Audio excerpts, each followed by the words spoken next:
commentate.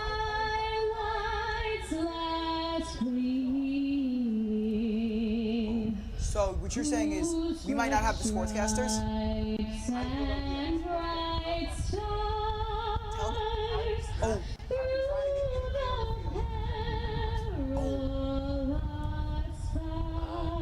That is what it is.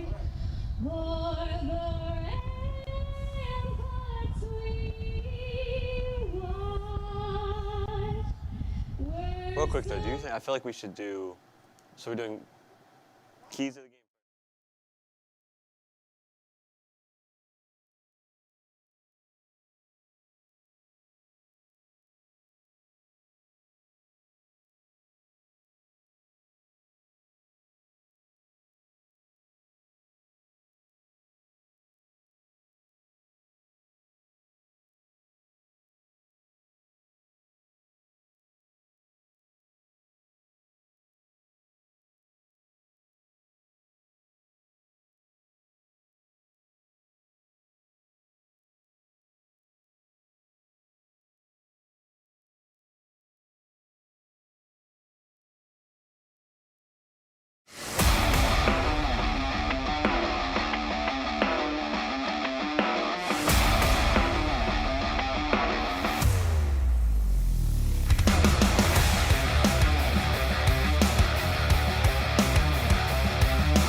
Hello and welcome to the BMB Game of the Week. I'm Matt Mano alongside Tyler Steinberg. Tyler, how are you doing on this fine Saturday afternoon? I mean, I'm doing great. I'm just looking forward for a great football game. We have great weather today, a very big crowd, biggest crowd that Mepham has had in 2 years. So I just want to have a great game and hope that, we can have a blast here today.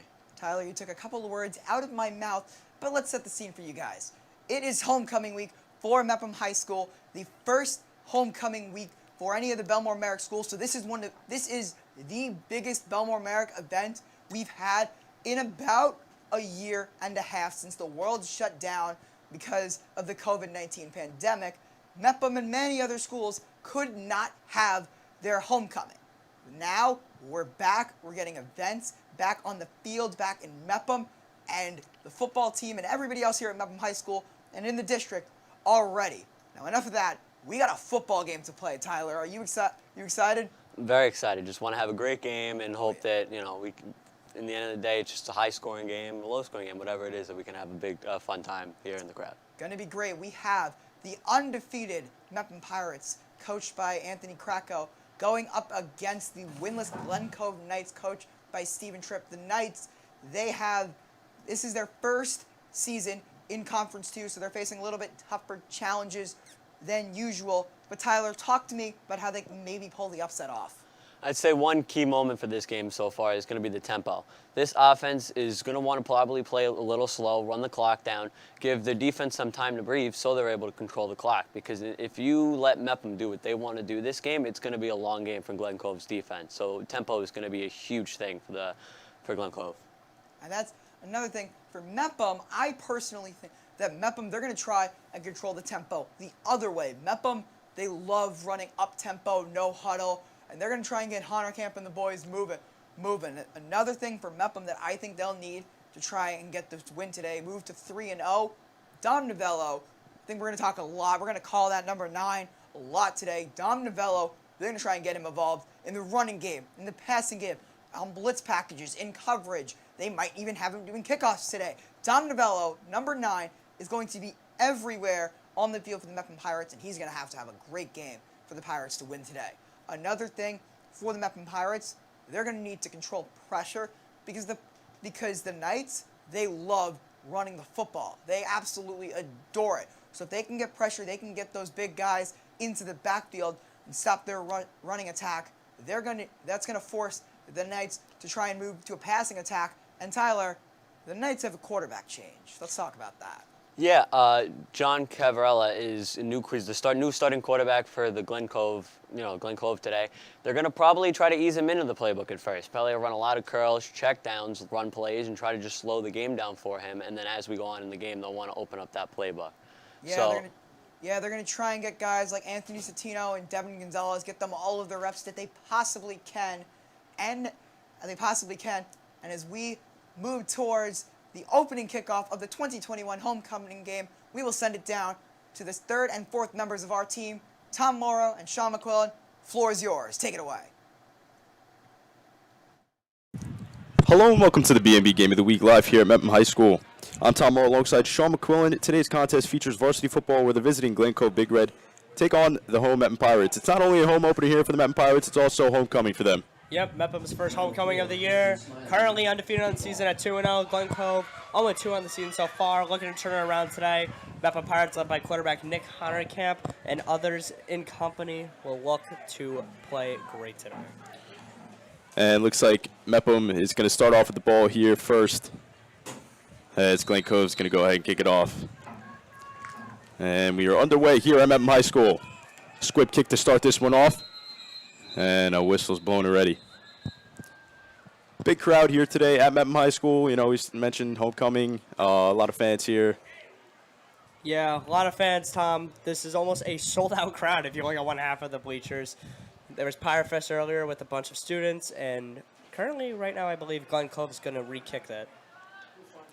You know, Sean, we mentioned, Mepham Pirates, they're 2-0. Glen Cove has not been in Conference 2 with Mepham. You know, they were in Conference 3 last year. They're a new team in this conference. They came up.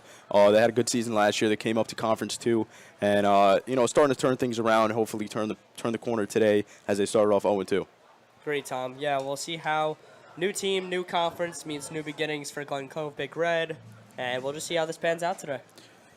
So the starting quarterback, John Caravello, is there to kick it for Glen Cove. He's last 2 games was a receiver. It's going to be his first game starting at quarterback. And he's set to kick it. The kick. As that's going to go out of bounds.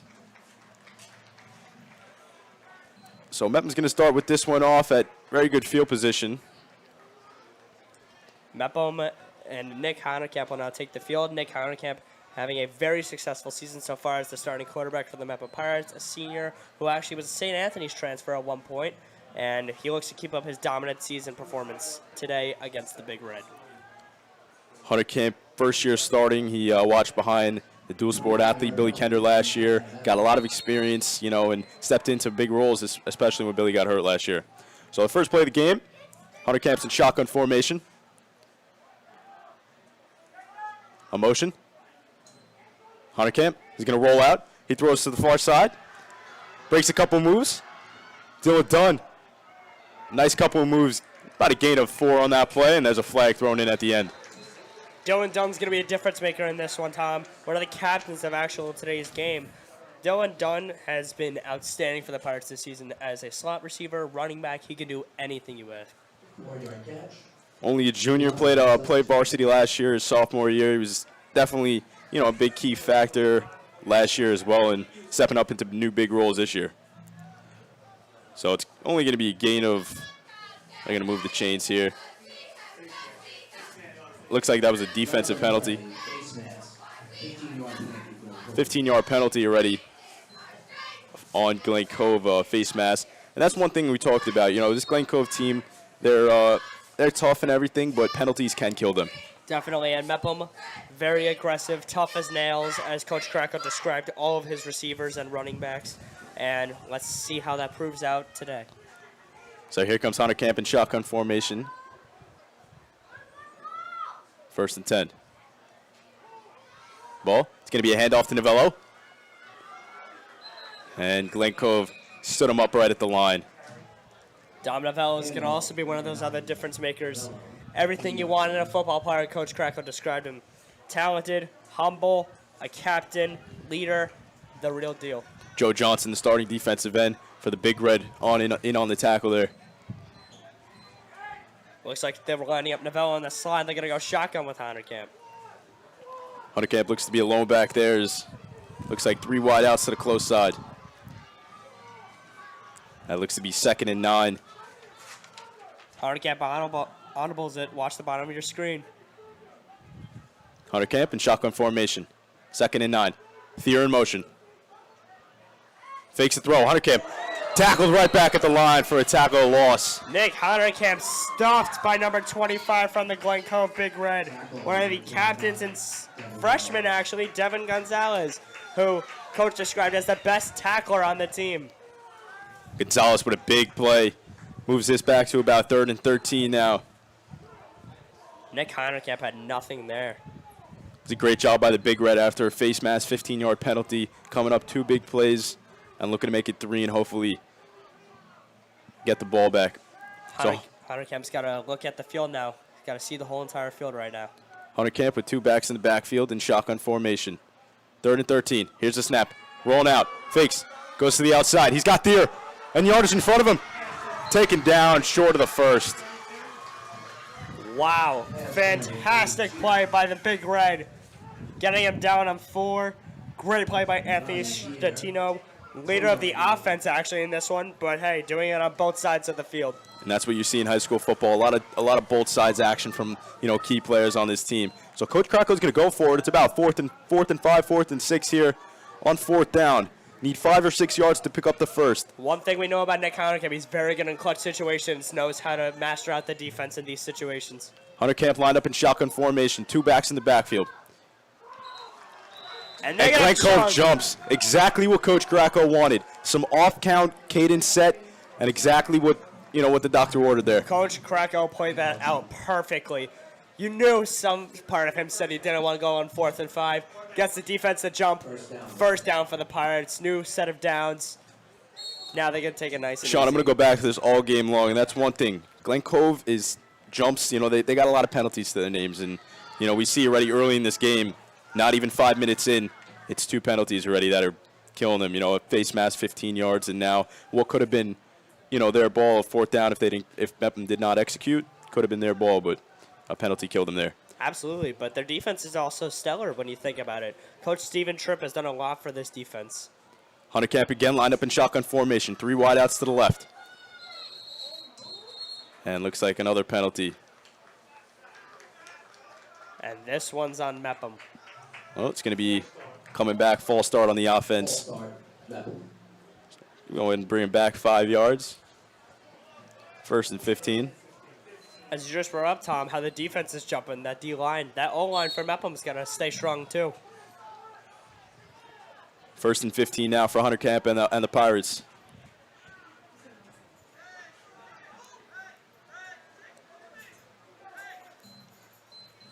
Krako trying to make sure Pirates understand. So Hahnenkamp's lined up once again in shotgun formation. Dom Novello to the right. 3 wideouts to the left. 1st and 15 for Mepham. Hahnenkamp is going to look. He's got Cuccinella. He's got it. That's a Mepham touchdown. They take the lead early. Touchdown, Pirates! A great executed play there by Coach Krako and the Pirates. They take the lead early, 6-0. Michael Cuccinella, the junior, getting it done. Difference maker on that receiving core. One of the more experienced ones at the receiving core, and showing you why he's one of the most experienced. Nice throw by Hahnenkamp to lead the receiver, and Cuccinella does the rest. Michael Cuccinella outran his own D-back on a beautiful play call from Coach Krako. And Michael Cuccinella just proved why he's one of the best difference makers in this game. He's got the capability to take really good players, light them off the field, and you just saw what he did to that D-back. There's a penalty on the play. That might be coming back. Yeah, touchdown's coming back. After what we thought looked like one, was a penalty on Mepham. A late call from the refs. A little confusing on that one. So it's 1st and 20. What we thought was a touchdown, Sean, wasn't. Called back on a penalty on Mepham. So we're going to try this again on this Mepham offense. It's 1st and 20. Agree. Michael Cuccinella down on the field, one-on-one. Hahnenkamp's going to keep it. He's got room on the right side. One defender to beat on the sideline. With the block. Hahnenkamp's got it. He's got a touchdown. After what we thought was a touchdown here, wasn't called back on a penalty. Hunter Camp answers quick, 6-0 Mepham. Hardecamp's not just a passer in the pocket. He can also rush the lights out of the field. And you just saw why he is a mobile dual-threat quarterback. That's right. He's a lethal weapon on that offense. And you just saw it there, folks. 6-0 Mepham and awaiting the PAT. Great job by Hardekamp on the play. And the O-line. The O-line gave him a great separation. Here's Novello on the PAT. It's Peter Mayo as the holder. And the snap. Oh, it's going to be a fake. Mayo's going to throw out. He's got Gabe Terrell on the fake. Mepham with the 2-point fake. conversion. Coach Krakow pulling these plays out of the magic book there. Coach Krakow acting like a magician already in the first quarter. 8-0, a 2-point conversion works. So Mepham's up 8 early in this first. And now Mepham Pirates special teams unit will take the field as they will kick off to the Big Red. Can Glen Cove Big Red answer on that? You know, what we thought Glen Cove caught a break there, you know, on a penalty on the offense on that pass to Cuccinella. They caught a break and, you know, they just didn't answer. Yeah, definitely, Tom. But anyways, now looking towards the future, let's see how the Big Red and John Caravello do on the offensive end. That's right, Sean. You know, Caravello, first game as a starting quarterback. It's going to be some rough patches, but, you know, Coach Tripp says that he's got confidence in this guy. He's a senior. You know, he's been in the program for a while, so. Yeah, he feels as if he's very capable of being a starting quarterback for his own team, and he is a senior, which gives him that experience and leadership. So Novello's going to kick this one away. So we get set.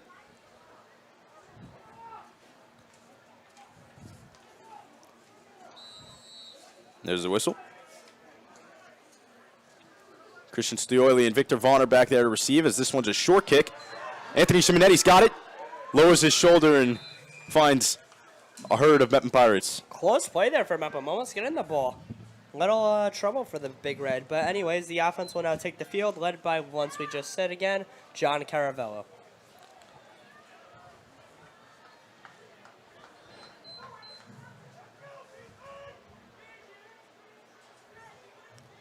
Caravello is going to come out there, and we're going to see what this Glen Cove Big Red could do. You know, they lost to Baldwin last week, 21-6. Offensively wasn't the best, but looking to prove their point today. There's 2 backs in the backfield. Caravello, bad snap. Caravello's got it. He's running out. Trying to throw. Bad throw there. Yeah, try to find Christian Stioli. Little Mahomes junior action receiver. there. Little Mahomes action does not work there with the little pitch, and it's going to be an incomplete pass. Bad snap. Not looking good for Glen Cove on that first play. Yeah, Glen Cove not really looking like what they were supposed to run. Everyone scrambled on that bottom side of your screen. Not so great. Caravello's going to come out. He's going to have two backs in the backfield. That's Devin Gonzalez and Anthony Simonetti. He's running. Simonetti's got it. Lowers his shoulder. Got a nice gain, about a gain of 8 there. Simonetti bulldozing through that defensive line. Good blocking from the Big Red. Gives him a nice gain on the play. Gain of 8, 3rd and 2 now. Simonetti is a big running back. He's 6'2", he's physical, you know. He's got to have a couple defenders on him. You know, you take him 1-to-1, it's going to be trouble for the Mepham Pirates. Yeah, definitely. He's going to be a very lethal weapon in this one for the Big Red. It's one of their big key players there. Well, Caravello trying to lead their team to a first down of the game for Glen Cove Big Red. Shotgun formation, 2 backs. He's going to hand this one off. Simonetti's got it. Another big gain for the senior running back. Blitz there did not work for Mepham. Tried blitzing down the middle. Play was not correct for Mepham. And run to the right, gets him a big gain on first down.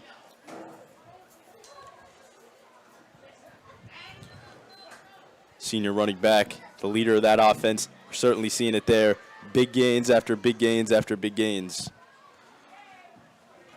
So once again, Caravallo's in shotgun formation. He's going to hand this one off to Gonzalez. Gonzalez breaks a couple tackles, still on his feet, taken down Glen Cove, at the end of the play. Glen Cove so far using the run game as a big weapon right now. Have attempted one pass, it was incomplete. Ever since then, it's been all the running. Junior Kevin Perry there on the tackle from behind.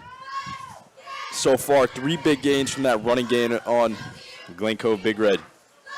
It's about second and 1 now.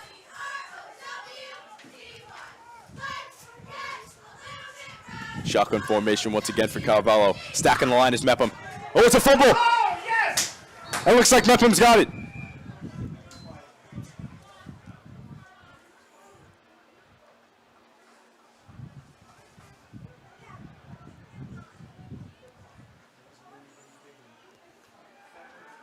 Mepham's ball. A huge turnover for Big Red. Fumble recovered by Mepham. Fantastic play by the Pirates. Sean, I saw this coming. Mepham came in, stacked the box. You know, they were putting pressure on him. Caravallo fumbled, Hey, they finally and one led to another, and Mepham got the ball. Mepham offense now back on this field, looking to put some more pressure on that Big Red defense. they finally got the blitz right on one of them, and it definitely worked. Hunter Camp in that Mepham offense looking to do some more damage now as he's in shotgun formation. Junior running back Dom Novellos to the right of him. 2 wideouts on each side. 1st and 10 from about the 35 now. Novello in motion. Hunter Camp's got it. Looking to pass is Hunter Camp. He's going deep. He's got a receiver downfield. A huge play by Stephen Mulqueen, the sophomore. Wow, Stephen Mulqueen, a sophomore. His first year in the varsity program, already making a big play on homecoming. A huge play. A young, deceivingly tough kid coming up big in homecoming. Beautiful ball also from Hunter Camp. Timeout Big Red after a huge play by Mepham. Big Red's going to also call a timeout, and Mepham Pirates looking dominant in this one so far in the first quarter. 30 yards on that play. A huge play by the senior quarterback. A nice pass, found the open receiver, connected. 30 yards later, they're in Big Red territory. Absolutely, Tom. Hunter Camp just looked everywhere on the field, mastered it perfectly to the left side. Everything worked in their favor. You know, Sean, what are you doing here if you're Coach Tripp? If I'm Coach Tripp, I don't really know what to do right now. The pass game is lethal. The run game is lethal. If they're on the pass coverage and zone, then running the ball with Dom Novello is going to be easy for that O-line. So, honestly, right now, maybe test the blitz. First down for the Pirates. Wouldn't be shocked to see a run play here. 1st and 10 from the 30 here after a huge play. And Hunter Camp's going to line up in shotgun formation. He's been in shotgun formation all day long so far. Here's a snap. Hand off to Novello. Cuts inside after he's taken down for, looks to be no gain. Dom Novello is, and that his run game for Mepham are going to have to be a bigger weapon. So far, they've only run about 3 or 4 times so far. Have not really had much of a big gain on runs. So that O-line is going to have to step up for Dom. It's going to be, interesting too. Novello started off in the Mepham football program as a receiver, and transferred this year to the running back position. So it's 2 new players in that backfield. Hunter Camp, first year starting quarterback. Novello, first year starting running back. They start off the season 2-0, but it's hard to adjust for them. They're looking good. Hunter Camp takes a snap, throws. He's got Holtzman. Hit hard by Stioli. It's a big hit by the Big Red. That zone coverage there was excellent defense for the Big Red on the Mepham Pirates. Coach Krako's going to have to see what he can do here on 3rd and 10. Hunter Camp with a nice 2-yard pass to Holtzman, hit hard by Stioli. And it's going to be about 3rd and 8. I wouldn't be surprised here if Coach Krako comes with a cadence offset here. Hunter Camp fakes to the left. He's got pressure. He's rolling out. Breaks a tackle after he's hit hard once again. They're going to call a flag on the Big Red, I believe. Flag on the play. Flag came in after Stioli with another hit. Let's see what the referees call.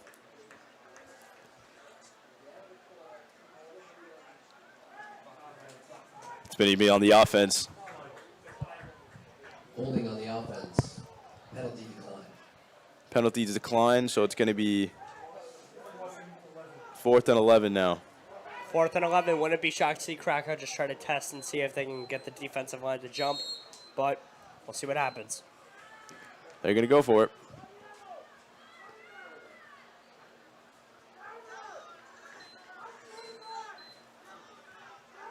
So 4th and 11. There's about 4 minutes left here in the first quarter. 8-0 Mepham still. You got Michael Cuccinell on the bottom of your screen, one-on-one. Hunter Kemp.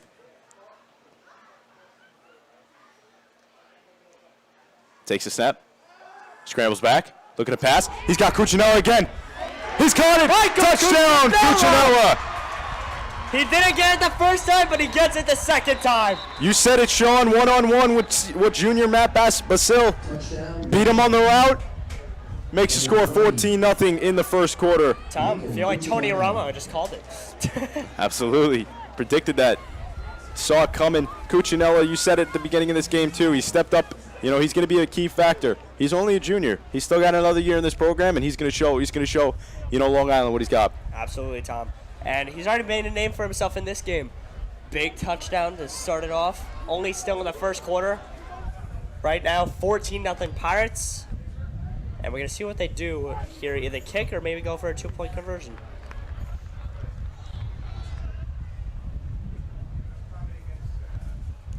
It's another penalty. Looks like it was against Big Red. Yeah, personal foul against Glen Cove. So the touchdown will stand, 14-0. And they're going to come with the PAT.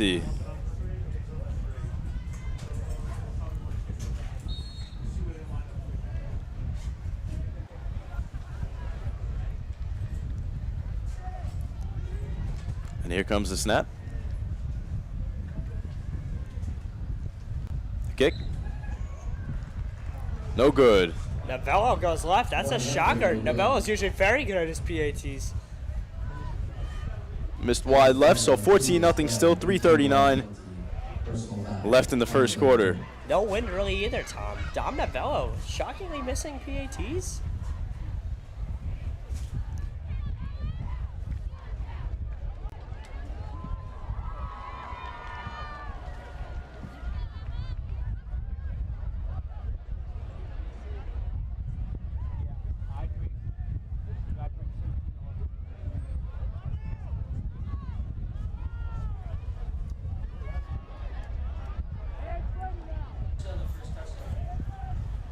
So here comes Mepham once again, and this Glen Cove Big Red is going to receive as Mepham's going to go ahead and kick it off.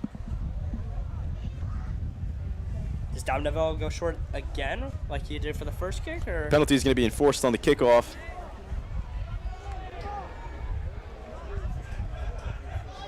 If I was Novello here, I would try to go deep, you know, give them, you know, they got the yardage on that penalty, so.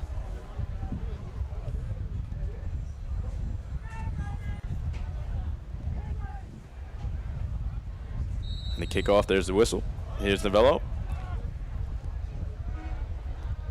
And the kick. A nice far kick. Stioli's back there. He's got it.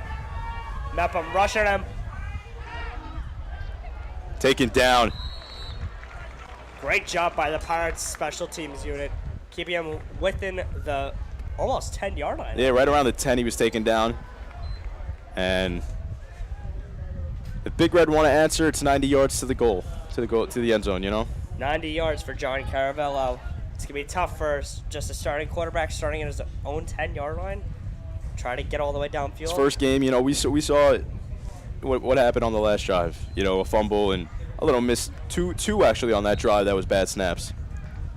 So two running backs line up in the backfield. Here comes the snap. Hand off to Gonzalez.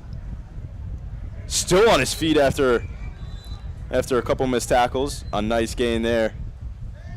And that's what I mean, Tom. One pass attempt the whole game didn't work. Mepham should just be expecting run after run after run at this point. And if I was Coach Tripp, I would be that would be my game plan right now. I got 2 big running backs. Let's utilize them. You know. Great Carvello in the shotgun formation. Hands this one off. Taken down by Novello. Mepham calling great plays on the defensive end, blitzing at the perfect time on the left side, and now Big Red's got a 3rd and 2. Run by number 22. Defensive coordinator, Coach Moody, trained this defense so well to the point they could pick up anything, you know. Definitely, Tom. And now let's see what happens here on 3rd and 2. Chatino and Gonzalez to the left and right of Carvello. He takes a snap. Carvello looking to pass. He's got Gonzalez first down and more. After Brennan Moran with a behind tackle. Come from behind tackle there. Yeah, number 14, Dominic Enzarella, making a nice hit on running back Victor Gonzalez. And Mepham on that defensive side, just not getting it done there. No one really there in coverage. Sloppy defense by the Pirates. Another missed snap there. It's killing them today. Coach Tripp very upset with John Caravella on that one. As you can see his frustration on the sideline there. About 2 minutes now in the first quarter, and Big Reds moved a little bit. They're placed right around the 30, so they moved about 20 yards. It's going to be 2nd and 20 for the Big Red on their own 20-yard line. Another missed snap. Carvalho loses it, and he's taken all the way back near the end zone. Dom Novello getting down to the ground. And the Glen Cove Big Red are looking sloppy on the offensive side so far. I wouldn't be surprised if Coach Krakow brings the house here. Put some pressure on this senior quarterback, you know, especially his first game. You know, pressure him. I mean, 3rd and 20 though, Tom? Wouldn't be shocked to see a nice pass. 3rd and 20. It's like 3rd and 35 right now.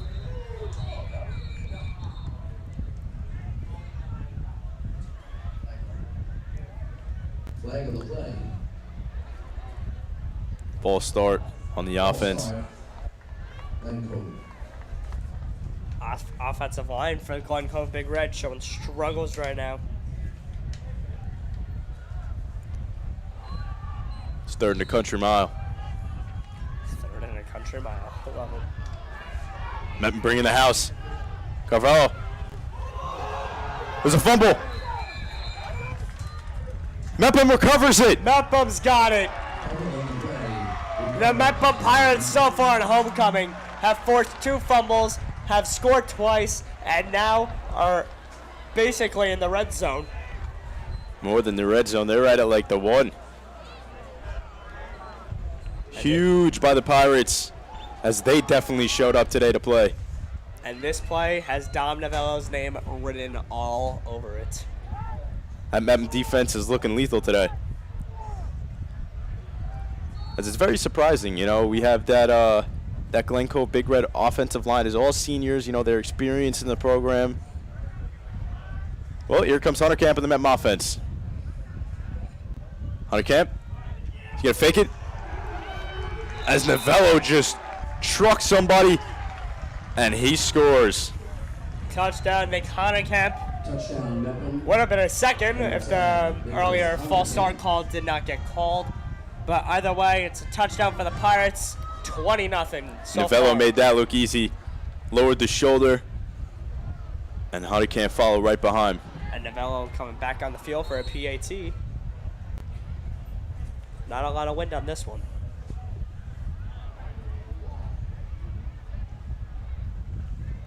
Here comes the extra point.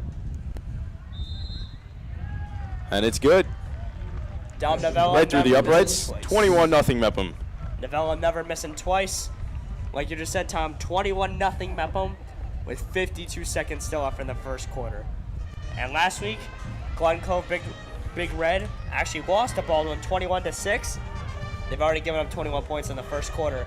And Baldwin being such a dangerous team as they are, it's scary for everyone in this conference that's showing Mepham could be capable of being one of the top 3 teams in this conference. Absolutely. You know, they beat a surprising win against Cary. You know, that was on September 11th. You know, a lot of people showed up to that game, and Cary always has a lot of fans at their game. You know, and that's one of the things that, you know, we asked Coach Krakow during the week. You know, is this going to be hard? You know, we see almost a packed crowd here. You know, as we're looking at it right now, are the fans, you know, are they going to be distracting to the players or something like that? And Coach Krakow said as soon as, you know, that kickoff happens, you know, before the game is before the game, but as soon as kickoff happens, the players are, you know, zeroed in. They're zoned in. They're ready to go. Agree with you there, Tom. Just the whole Mepham team so far, every side of the ball has been great. Offense, defense, even the special teams. And now Dom Novell is going to look to kick it off to the Glen Cove Big Red. Like I said, Sean, Mepham came to play today. You know, they got a full packed out crowd here for them. And Glen Cove needs to get something started here on offense if they want to stay in this game. Next kickoff. Steely's got it. Met there by a herd of Pirates. Leading the charge was Brendan Moran. Big hit by Mepham. Christian St. Eloi.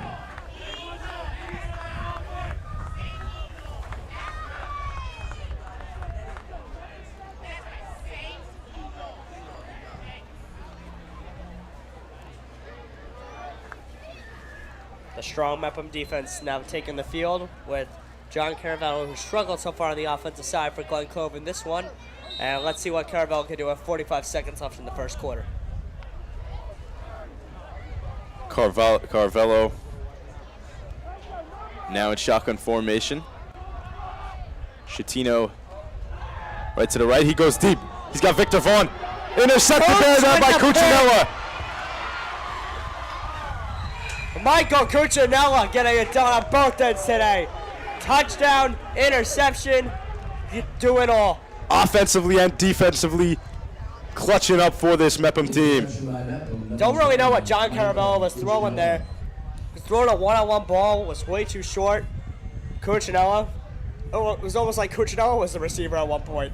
Easily grabs it, Mepham's got the ball. Carvalho's definitely seeing struggles today. Carvalho's teammate trying to talk him up. Oh, Hunter Camp in that offense coming out again. See if they could put some more points up before the end of the first quarter. You have 3 receivers at the bottom. You're screening for Mepham. One-on-one at the top. Trips on the right, shotgun formation from Hunter Camp. He's going to keep it up the middle. A lot of room, hits the outside to the far side. Hunter Camp's got room. At the 30, 20, 10, touchdown! Touchdown! Touchdown, Pirates! Looks like it was a 43-yard run for Hunter Camp. Hit the middle, saw an opening on the outside, took it and ran with it. 43 yards later, makes the score 27-0. 27-0 with 23 seconds left in the first quarter. Insane from the Mepham Pirates. Homecoming for the Mepham Pirates so far looking like a success.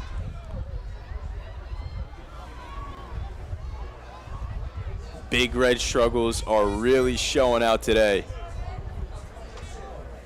Coach Krakow seeming a little upset on the field, showing frustration to the refs.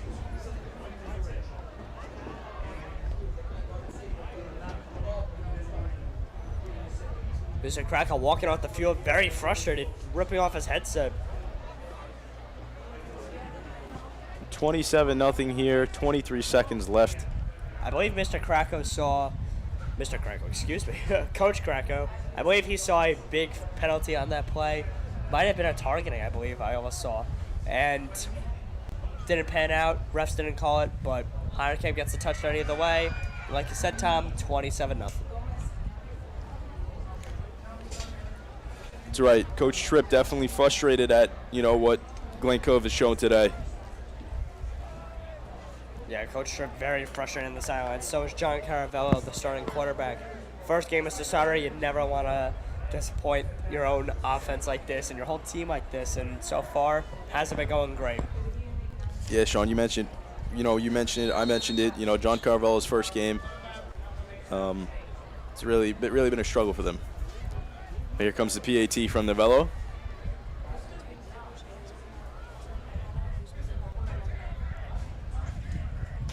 Here it is.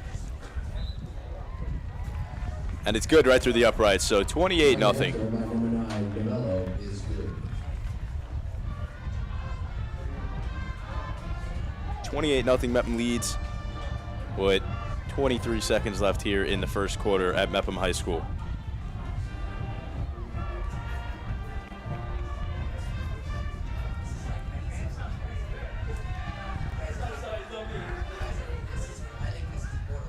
It looks like Glen Cove's just, trying to regroup and really just, remember this is a game. It's a game that you grew up playing. It's, no other game. You grew up playing this game, and just like any other game. Great time. Offense, defense, A great time, and so far just hasn't been Big Red's way on either side of the ball. Offense, defense, even special teams. And Coach Tripp trying to give him a little pep talk to the whole team right now, as Mepham special teams will take the field, as well Big Reds will as well. And we're going to see what happens with 23 seconds left in the first quarter.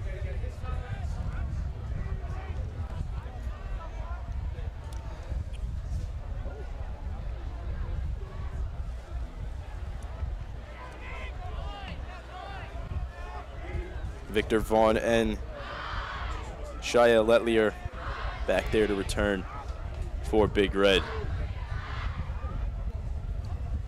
It's not a Novello kick it, it's a little punt there. Big hit on the kicker almost. A nice return there from Letlier.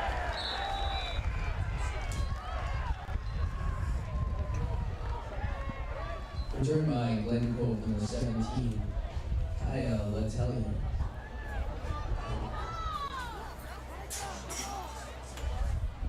Novello to kick that. It was actually Anthony Migliaccio, soccer player for Mepham. They have that every year. I didn't even know that. Yeah. Recently joined as one of their kickers. Yeah, Mepham in the past has loved to use soccer players as kickers, and hey, it's not a bad idea when you have an undefeated boys soccer team right now, as well as the girls. Carvello, another missed snap. And then pick it up. Ryan Thier's got it. And wow. This is just not Glen Cove's day. Just like that, Mepham's got the ball back.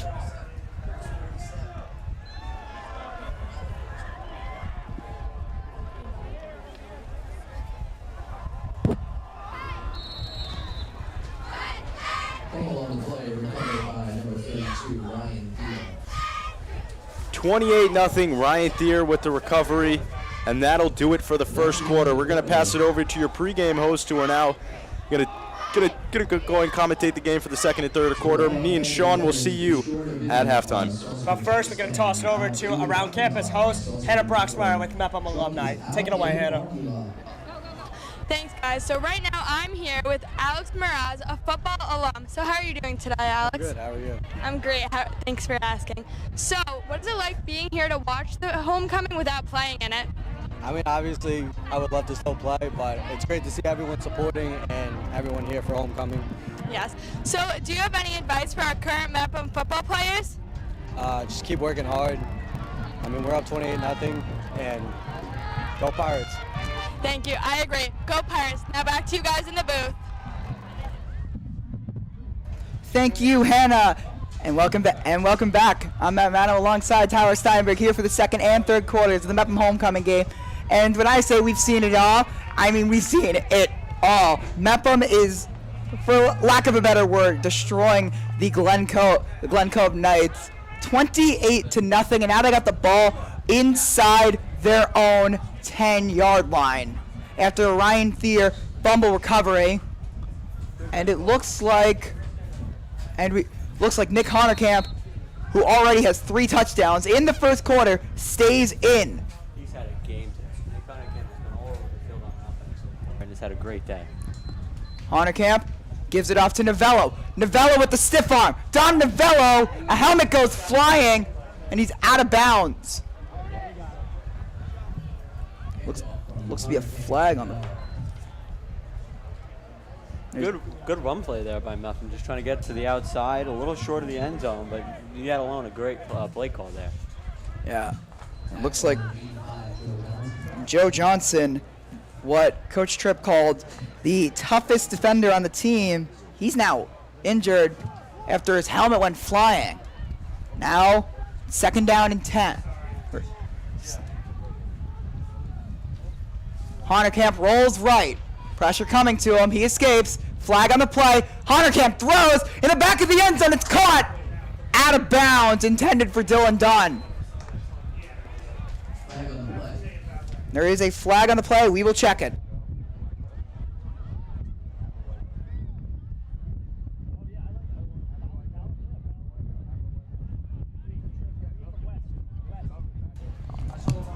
So we'll check the flag. It was a hold on the offense. It was a good rollout there by Honerkamp to try to create something, just obviously with the flag there to pull the play back. But a good effort and a good play call.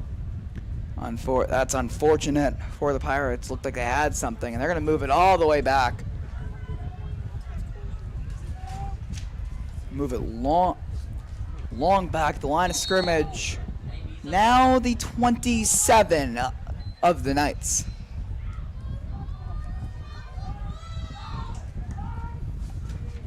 Two men on either side. Honerkamp joined by Novello in the backfield. 2nd and 20. Play action. Honerkamp steps up. Looks to run. He will. Slides under a defender, and he's carried by a host of Knights inside the 15-yard line. So Honerkamp pushing the pile. Able to get 5 to set up a 3rd and long. It's 3rd and 13 now. Look for Honerkamp. I mean, they've gotten him involved in every single play they possibly can. So expect some type of play action here to maybe get Mepham a little bit more down the field on 3rd and 13. Nobody's high for the Knights. Expect a shot deep. Honerkamp. Dunn's behind the defense. And Honerkamp underthrows it. It's intercepted. It's intercepted by the Knights. That's Victor Vaughn, the senior. That's a great play there for Glen Cove. That's how you start off. You know, you get a pick. You Hold on. Hold on. Multiple flags fly. Multiple flags fly. We'll see where it's applied.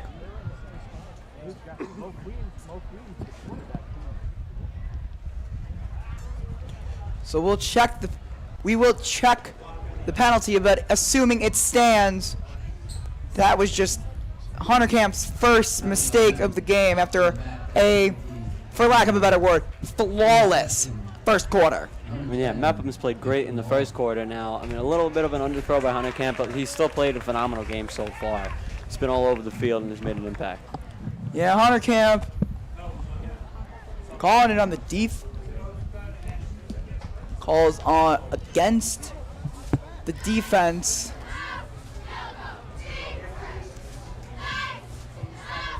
Looks like blocking the back on the defense.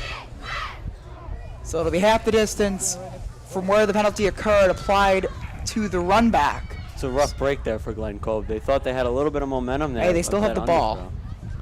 They still have the ball, so that's absolute. So that's a. At least it's some sort of momentum boost for them as they want to start getting going. They need to start getting going. They're down 28-0. It's not over till it's over, though, man. Absolutely. We've seen greater comebacks on greater stages. And Glen Cove elects to take their timeout. Their first of the first half as John Caravello looks to go to work. What do you expect from Glen Cove? So let's talk about the morning announcement here. If it's a Friday, it's the BMB morning announcements. Tune in every Friday morning when the BMB crew brings you up to date on all things Mepham. Whether it's Ava, Haley, or Sean with the news, Connor or Matt with the sports, Cumulonimbus Charles or Sid with the weather, or Hannah and Riley taking you around campus. Whether you're in first period class or just catching up from home, tune in every Friday and you'll know all you need to know for the week to come at Mepham. I will tell you the announcements next week I am very excited for because I get to get back to doing your week in Mepham sports. Yeah, man. So that'll be fun. You're a little famous around, so. A little bit. Although I'm not too fond of the clip in the Around Campus intro of me talking to the pirate. Although he's a pretty funny guy. You should have a little conversation with him one time. Yeah, definitely, I'll look into it for sure. Yeah, look forward to that as Caravello and the Knights offense get back to work.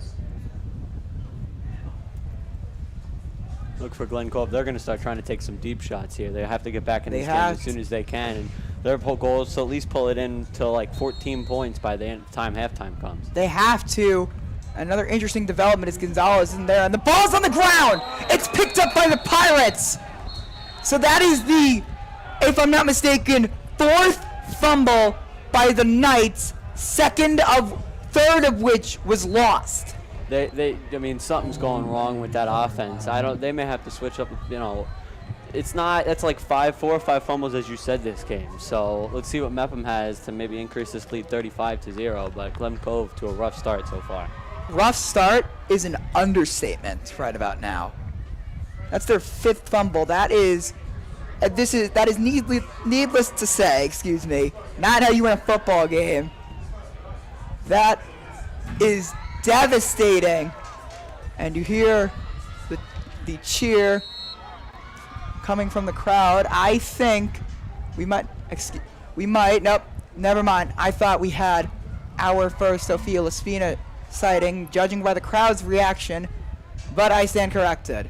We're waiting on the play call from Coach Krakow. I wouldn't be shocked if they just played it simple and handed off to Novello here. I mean, he's been playing a very good game so far. He's been impactful on the run. So let's see if they get him involved on this play. Someone special just showed up to Mepham High School, as Dunn is the motion man. They go his way. He tries to make a cut. He breaks a tackle. See if he's still up on his feet. He is not. So he'll be ruled down past the 10-yard line at the 11. Dylan Dunn, pretty much a utility man for the Mepham Pirates, one of your utility skill guys. He is, as Coach Krakow says, explosive, dynamic, and tough as nails. And he showed it there. He showed his burst of speed, breaks a tackle, and then refused to go down. He played till the whistle, and that's exactly what you want in a player like Dylan Dunn. So now Hunter Camp on 2nd down and 13 after the loss. He looks to throw. Shuffles in the pocket, steps up, being chased, makes a move. Hunter Camp still going. Hunter Camp will score. Touchdown, Mepham. Hunter Camp is just having a day. I believe that's 4 or 5 total touchdowns so far. That's 5 all-purpose touchdowns. 5 all-purpose touchdowns here for Hunter Camp. He's having a day, especially on the ground so far. He's made a huge impact. A huge impact is an understatement. After backing up Billy Kender the year prior, Nick Hunter Camp has taken over this Pirates offense, and it is, with 15 minutes into this game, 35-0, pending the extra point. And the kick is perfect. Glen Cove has just got to fix their fumbling issue. I mean, this has been 4 or 5 fumbles so far in this game. They have to start taking some shots and being able to get downfield, or this is going to be a long story. Well, first they got to handle the snap, and then I absolutely think that they need to start taking some shots down the field. Everything that has gone wrong, that could have gone wrong for Glen Cove so far, unfortunately for them, has gone wrong. But if you're the Mepham Pirates, this is exactly the homecoming you were hoping for after missing last year's homecoming due to the COVID-19 pandemic. Glen Cove's just got to take it one score at a time. Slow the game down. Focus on, just the fundamentals and being able to get that ball down the field, because they really just have not had a long drive yet. It's been a lot of 3-and-outs and fumbles, and Mepham has just been able to convert on all of those fumbles. Yeah, unfortunately for the Knights, they find themselves in a 35-point hole, 15 points into the game. Now, what they can do, I think they just gotta, they need to simplify the offense, and they've tried, but it's the fumbles. It's the fumbles that's been killing them. They tried simplifying the offense when they were down 14, 21-0, and all of those drives has ended in a fumble. Probably going to see a lot less shotgun snaps from Glen Cove. I would absolutely. Not been working at all. I was just going to think of that. They got to maybe take some under center, but one of those fumbles did happen under center. So So the kick handled. And he'll take it outside, try and make a move, as that is Kyle Atelier, one of the starting safeties, fielding the kick and taking it to, and Kyle Atelier takes it past the 20-yard line, so that's where the Glen Cove offense goes to work. Let's talk about Michael Conchella here. He's a receiver, he's a junior. He's all around a really good receiver, and defensively, he's a difference maker. He makes plays all over the field, and he's able to get that ball in that end zone just a decent amount of times. He's been a huge name so far this game, so that's a guy to look out for as we go along in this game. Yeah, Michael Cuccinella, a guy I identified as one of the key players for these Mepham Pirates. And we were going to bring him up on the pregame show, but the kickoff came sooner than we expected. But my prediction on Cuccinella finally is coming true as they go to Staloy, and that's Tino. And he'll take it for a moderate gain of about 5.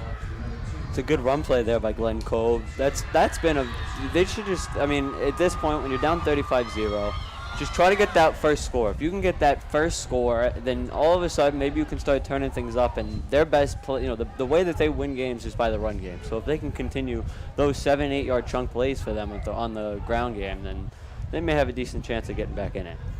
So, injury update. Devin Gonzalez has checked into the game.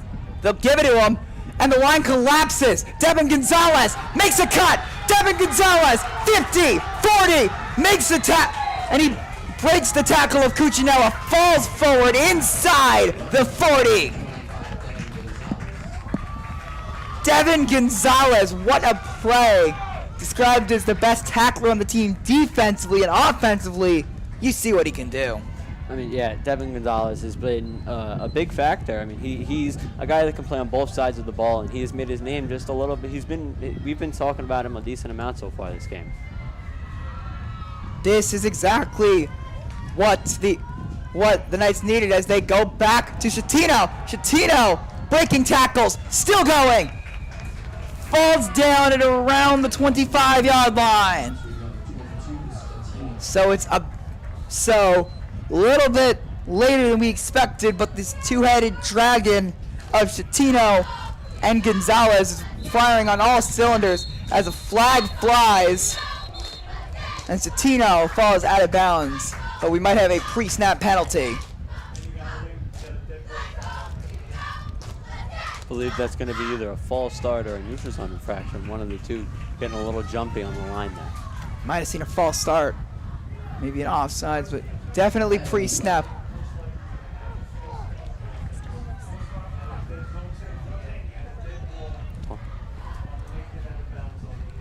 So we might have a false start, is what I'm hearing. So let's toss it down to Hannah Broxmeyer with your interview on the sidelines.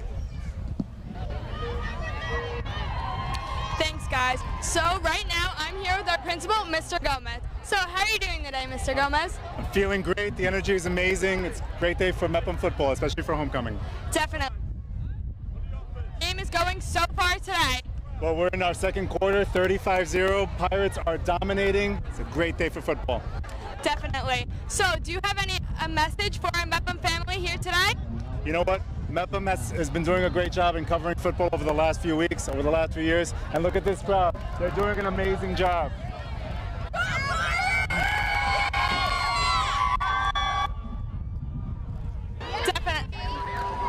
Definitely. Let's go Pirates. Now back to you guys in the booth. So we had an offsides and a personal foul, one on either side. It'll move the Glen Cove offense up as they give it to Gonzalez.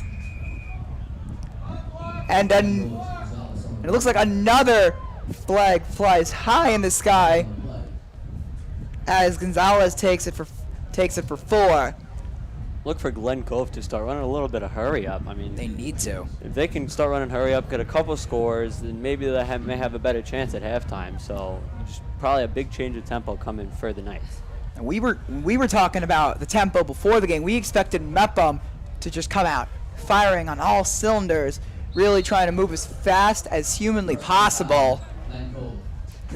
We expected the Mepham Pirates to just go no huddle, hurry up offense because it's homecoming. You got to get the crowd involved. Momentum is a huge factor in a big game like homecoming. So if you could get out the gate, take the ball, take it right down the field, then score at a quick pace, that'll get the crowd involved. That'll get the momentum on your side. Now we were expecting Glen Cove to do the reverse, try and slow it down, maybe get the crowd a little bit disinterested, try and kill the momentum whenever possible. Now what we're seeing is Mepham doing the exact opposite. They're trying to slow it down, run as much clock as they can because they're up 35 points. And Glen Cove, they're pretty much scrambling for any kind of points, trying to get right back into the game. So Tyler, if I'm the Mepham Pirates and I see these Glen Cove Knights, I see Big Red coming, moving the ball as fast as they are, how do you respond? I think it really does depend on what type of play calling Glen Cove's going to run. If they're going to run a pass attack for the rest of this game, then I think you got to run a lot of zone coverages, man coverages, whatever you think is going to work best, and get pressure on the quarterback. Because if they can start running some of these safety blitzes and stuff like that, getting the quarterback a little, under pressure, then maybe it makes some bad throws and get Mepham the ball back. Yeah, I think on the defensive side for the Mepham Pirates, I don't expect anything less than run play after maybe a pass play after another run play. Just and clock. I think Mepham just got to wrap up. It's pretty simple. Tackling's been an issue for them last year, as Coach Kracko said. Tackling's been an issue this year so far. It's been one of their bigger issues. They got to wrap up. As Caravello takes it, gets the edge. Caravello makes a cut, and he will take it to the 20-yard line, and more flags fly. If you're Mepham, just don't give up any big plays. If Glen Cove is going to score, make them take up at least a couple minutes on that clock to just kind of slow the game down, give the Mepham defense some time to breathe, and just slow the game down. We have an unsportsmanlike conduct call on the Mepham Pirates. So that's where the flags came. It's one thing you can't do if you're Mepham. You just don't want to do anything stupid. Play smart, play aggressive, but still play smart and conservative. And you know how high school kids are. Like, high school kids tend to turn on your late night college football game, 35-0, tend to think, oh, it's over. And if you're a high school kid in that scenario, you tend to get a little bit overconfident. That's probably what happened for the Pirates. Caravello hands it off to Citino, and he's tackled by a host of Mepham Pirates. Novello, one of the guys to get there. Looks like either Ryan Thier was the first to get there, and among them was also Gabe Terra. So, brings up 4th down and 2 from the 10-yard line. Probably expect an HB draw. No, a QB sneak. They put a big. So we had a quarterback change in the middle of the drive. Great play call there. That was an amazing play call. It looks like, it's first down. It's first down and goal. And another fumble. Gonzalez picks it up. That's the 6th one. Glen Cove's got to clean up. Seriously. It's been a very sloppy game. Whether it's been the center, just drop snaps, they got to change something up. But I'm just going to break down what just happened because we weren't clear. That 4th down play was Joe Johnston in at quarterback, the starting defensive end who took a quarterback sneak for a first down. Sometimes you want your stronger guys there to just get that, those big yards. And that was fun, though. Football is great. Can agree with you there, man.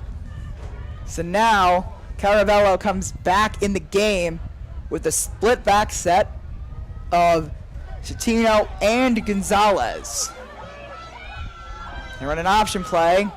Direct snap to Gonzalez. He goes left. He gets inside the 5-yard line before being pushed out of bounds. So Devin Gonzalez is being knocked off with injury. He's only a freshman. He's being used as the power back. Gonzalez has made a huge impact so far. They're just giving him the ball and letting him eat and do what he can do. And he's made the most of it so far. He's getting a lot of plays where he's getting a couple yards, just doing what he needs to do and help Glen Cove. Another heavy set. They go direct snap to Citino. He's in. It's a touchdown for the Knights. That's something that's going to be huge for Glen Cove, help them get back in this game, and something that they needed the Knights. So that is, let's just say, just what the doctor ordered for the Glen Cove Knights. Exactly what they needed to get back. That was great play calling. They had the heavy set with Joe Johnson, maybe expecting another QB sneak, but this time was a direct snap to their senior running back, Anthony Citino. We talked to Coach Tripp before the game. They do not have a specific player doing the kicking duties. They're going to be going for 2 every time they score. So that looks like a direct snap to Gonzalez, and he's in. And that'll make it 35-8. Glen Cove really needed that to try to get back in this game and see if they can get any momentum to build off this touchdown. So let's talk about BMB Sports Talk. BMB Sports Talk is back. Join Tom and Lily as they break down all that is Mepham sports.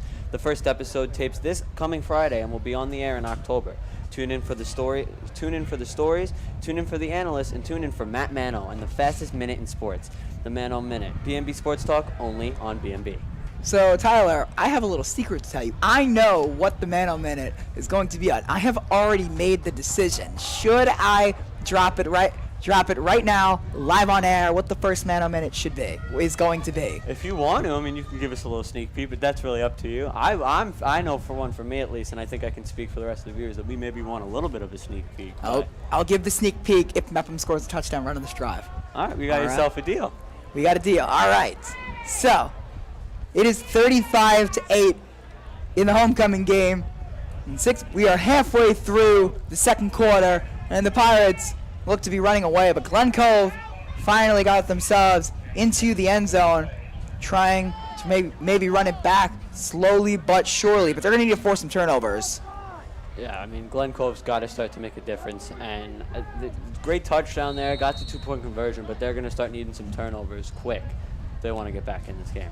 And the kick is short. Dunn runs up to it. He is able to field it not so cleanly, but he falls down.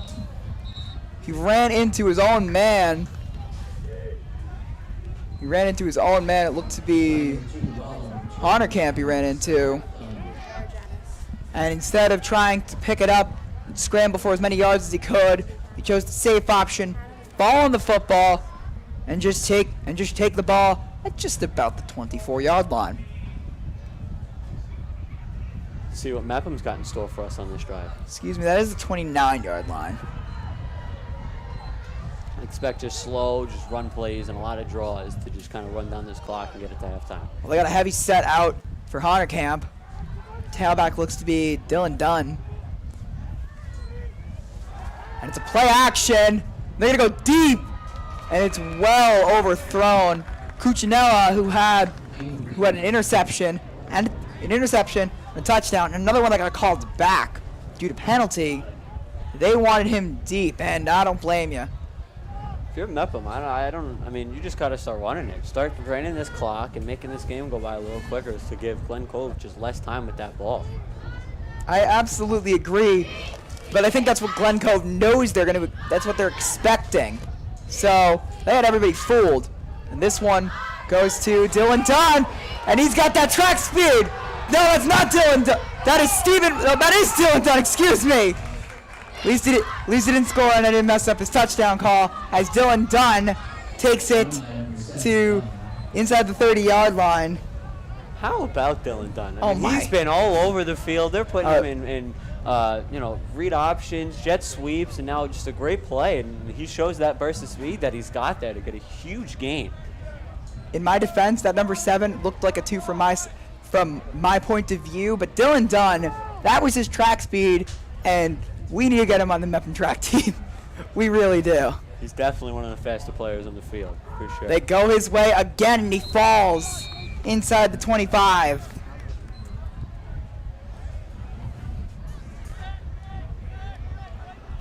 Start just keep running it, making sure that no fumbles happen, no turnovers for Mepham. But, I mean, it's a good job executing so far with the run game.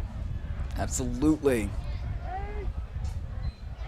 Now they split Dunn out wide. And Novello takes over as the running back. Nobody high for the Knights again. They go screen pass to Cuccinella.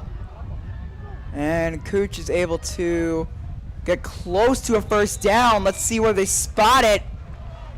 What a play by Cuccinella. He broke like 2 or 3 tackles on that screen play. He looked like he was dead at the line and just made a quick spin move and a stiff arm, and all of a sudden, now they may be looking at a first down. Is exactly what that is, a first down. They move the chains.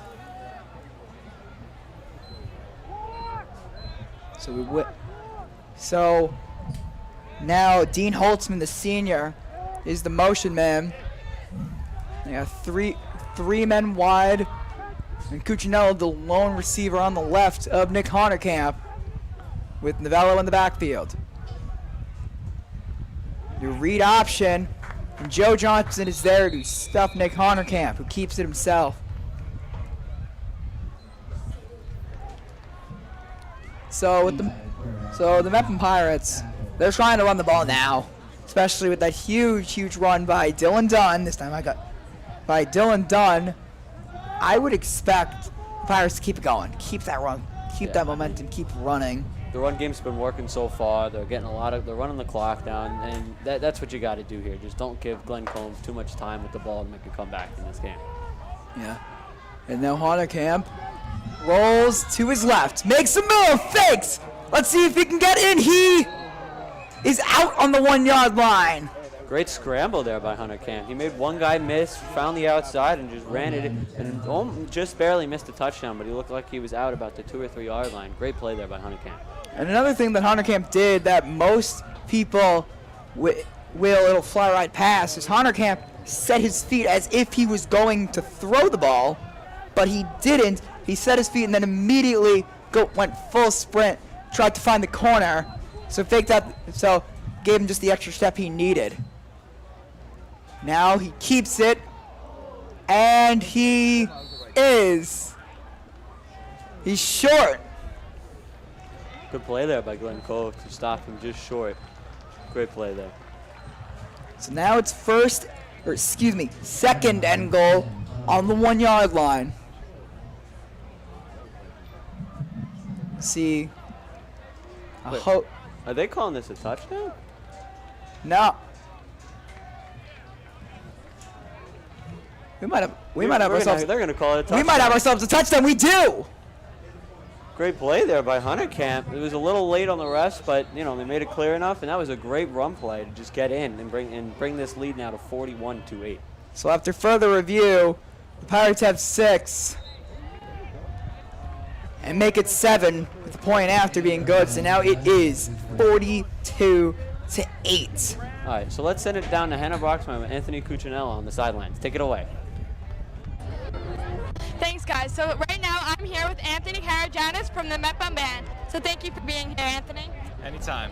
So how are you doing today? I'm doing very well. Thank you for asking. So what are you most excited about playing with the band again?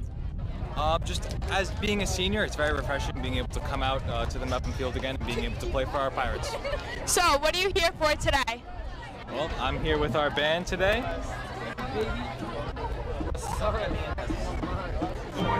So as you can hear, we're very excited to be here. Yes. So, yeah.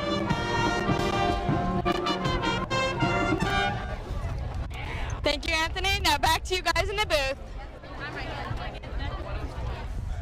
Excuse me there, not Cuccinella, it was Anthony Karajanis there, my fault. So after the Mepham touchdown, I am a man of my word. I did say that if Mepham scored on this incoming drive, I would reveal the first man on minute of 2021, and I will. It is going to be just like the first one ever. The subject will be the Mets, but not how they're going to be good next year, how all of that optimism fell flat. So now the kickoff is away. It's a long one, and it's dropped. It is dropped by Christian Soloy. They call it a touchback. Glen Cove's got to start taking some shots downfield. I mean, you got 3 minutes and 30 seconds left. You start going quick, and maybe if they can, they'll get a touchdown. And maybe if you get the ball back at the end, right before halftime, maybe they can get at least 10 points here before half. You are right. The Knights do receive the second half kickoff. So with 3 minutes and 30 seconds after a long Pirate drive that ended in 6 points. The Knights go to work in that same split back set that got them a lot of success. They go out to the right where Gonzalez is. He pushes Cuccinella, or no, excuse me, that's not, excuse me. That looks to be Devin Green, the sophomore, who made the tackle and forced Gonzalez out of bounds. It'll be 2nd down and 5. It'll be 2nd down and 5 from the 26. They go to Gonzalez. He falls forward for a gain of 3. Handoff, number 25, Gonzalez. Glen Cove starting to run the ball again. That's what worked last drive, and that's what gave them the touchdown. So, one big play is all it takes to shape a drive from maybe a punt into a touchdown. That's what I always say. This is a direct snap to Citino. Tries to get the edge. He gets it, but he's out of bounds. Got a little scuffle going on. They'll move the chains. And Citino has the 1st down, but you can hear the Mepham coaches up top in the tower saying inches for a 4th and inches. It will be a 1st and 10. It will be a 1st down. So Tyler, Citino on these direct snaps are making a lot of noise for the Knights. And this one is to Gonzalez, who is tackled for a loss.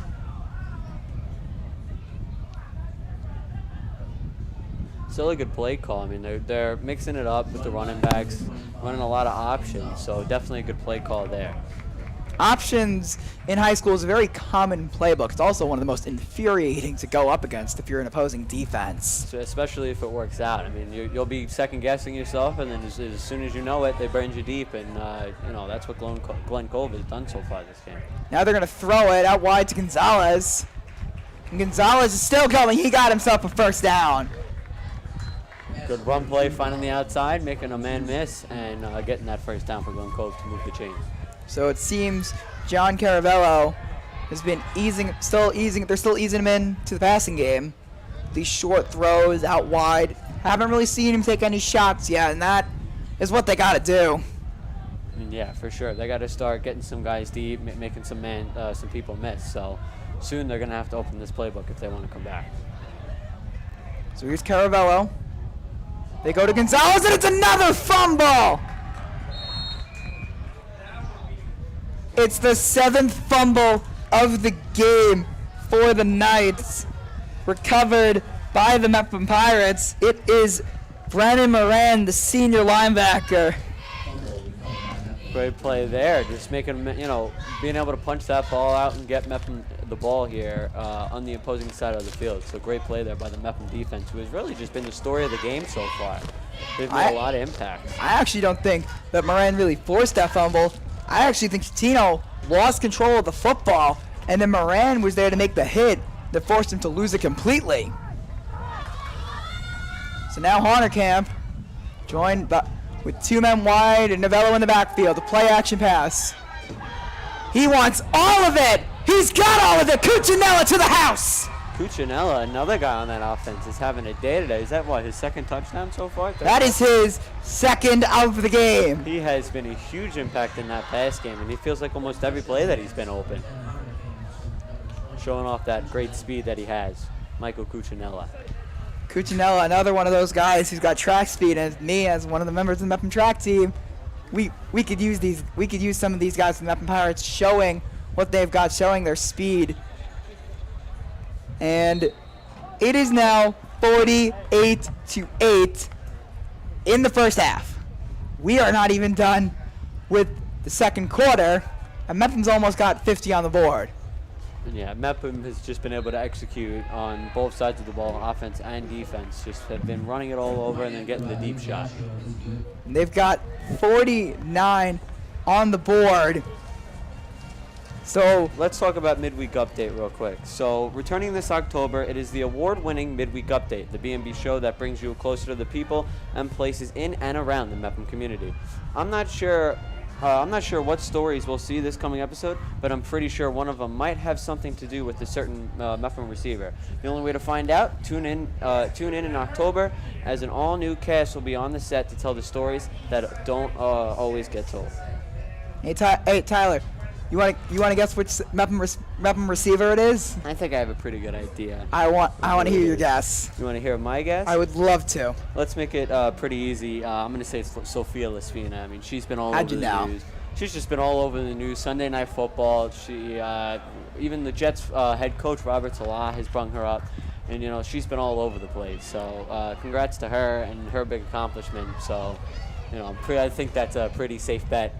Yeah, we saw Coach Salah earlier this week rocking a Mepham Pirates shirt, talking about Sophia and how great it was for the game that she was able to get her touchdown. Even though I'm a Giants fan, it's great to see people that are well known like Robert Salah repping Mepham's spirit and rooting Sophia on. Yeah, even as a Patriots fan, and as we demolished the Jets earlier this week, and another run that's muffed, but it's juggled and caught. Let's see if the Pirates can wrap up. It's Victor Vaughn who almost dropped that one. It would have been the 8th fumble of the game for the Glen Cove Knights. Let's see what Glen Cove has in store for us right here. They got to start taking some shots. We've been saying this for almost the full quarter, it feels like. So we got to see if they're going to be willing to start taking some shots downfield and maybe get back in this game. And if you feel like a guy like, and we talked to Coach Tripp before the game, if you feel like a guy like John Caravello, they said if it wasn't working out for him and he said things were getting too difficult for him out there, they will take him out and put in Kaleem Zachary. And if you're Coach Tripp and you feel that Zachary is your better guy at taking deep shots, I don't understand why he wouldn't be in the game, as Caravello takes it himself. And he's got himself a first down and more to the 40-yard line. Yeah, as Glen Cove right now, as much as you want to win this game, I mean, there's still a chance. It's not over till it's over. You still got another half to play, but you really, at this point, you want to figure out what works. What players can make plays out there, make big plays. What plays, just figuring out what type of plays work and who's going to go out there and make a big play for you in the future. See, I wonder if now the Knights have really been trying to get their two running backs, Tino and Gonzalez. They've been trying to get those two involved as early and as often as possible. I wonder if you start taking some deep shots to them on wheel routes. So let's see what Glen Cove got in store. They have two running backs in the backfield. They go to Gonzalez, followed by Convo. He's got blockers, and he's almost got himself a first down. Cove there with another. They've been running a lot of two running back sets so far. They've been getting both running backs involved, and they've made plays. A lot of times they're getting at least 7 or 8 yards so far. So that's definitely a good play for the future for Glen Cove, and especially if they want to get back in this football game. They need to try to do everything in their power to get back in this football game. And Caravello staying in the game with two men joining him in the backfield. It's that two-headed dragon of Tino and Gonzalez. The direct snap to Tino. He finds a hole, a stiff arm, and it was a vicious one as Tino falls straight into the Glen Cove bench. Ryan Thier took the left hand of Anthony Tino right to the face, and down he went. Tino falls forward for a first down. Glen Cove, this is a must-score drive right here. You want to at least be able to put another touchdown on that board and make it either 15-6 or 16 Glen Cove. You need 6 right here. And as I was talking about, Kaleem Zachary is in the game. We got to expect a pass here, right?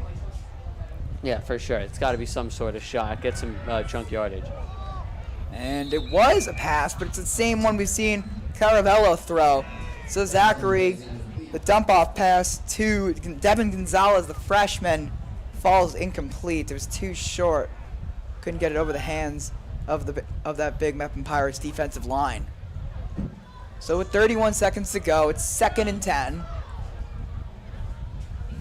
2 running backs in the backfield again. That's been a popular formation so far for Glen Cove. It's a fun one to run out of as Gonzalez. He's got a convoy. Devin Gonzalez makes a move. Devin Gonzalez still on his feet. Inside the 25. Gonzalez has had a game so far. I mean, every time he has the ball, it seems as if he's a guaranteed 5 yards. He's making people miss left and right and just running through people. Great play there by Gonzalez. See, so Devin Gonzalez and Anthony Satino, those two have been playing incredibly. So now on 1st and 10, we're looking probably to take a shot in the end zone with nobody high. Tino looks to throw. The trick play is incomplete. An interesting play call. I think it's good to get a little creative, but something that they need to start landing on is Glen Cove. I mean, they got to start making some plays. You got 17 seconds left. We've been saying this all game. I think it's time where you really have to start taking a deep shot. Absolutely, as that was the deep shot they were looking for. But when you're down that much, you need to have somebody who could throw the ball deep and not into trick play. Because as a high school kid, Tyler, as a high school kid, you see these trick plays like the Philly special and all these things on bigger levels, higher levels of football, and you see all these cool trick plays and like, oh cool, I want to be able to use those in game of my own. And by seeing these and using those plays in the yard, you get more used to those plays.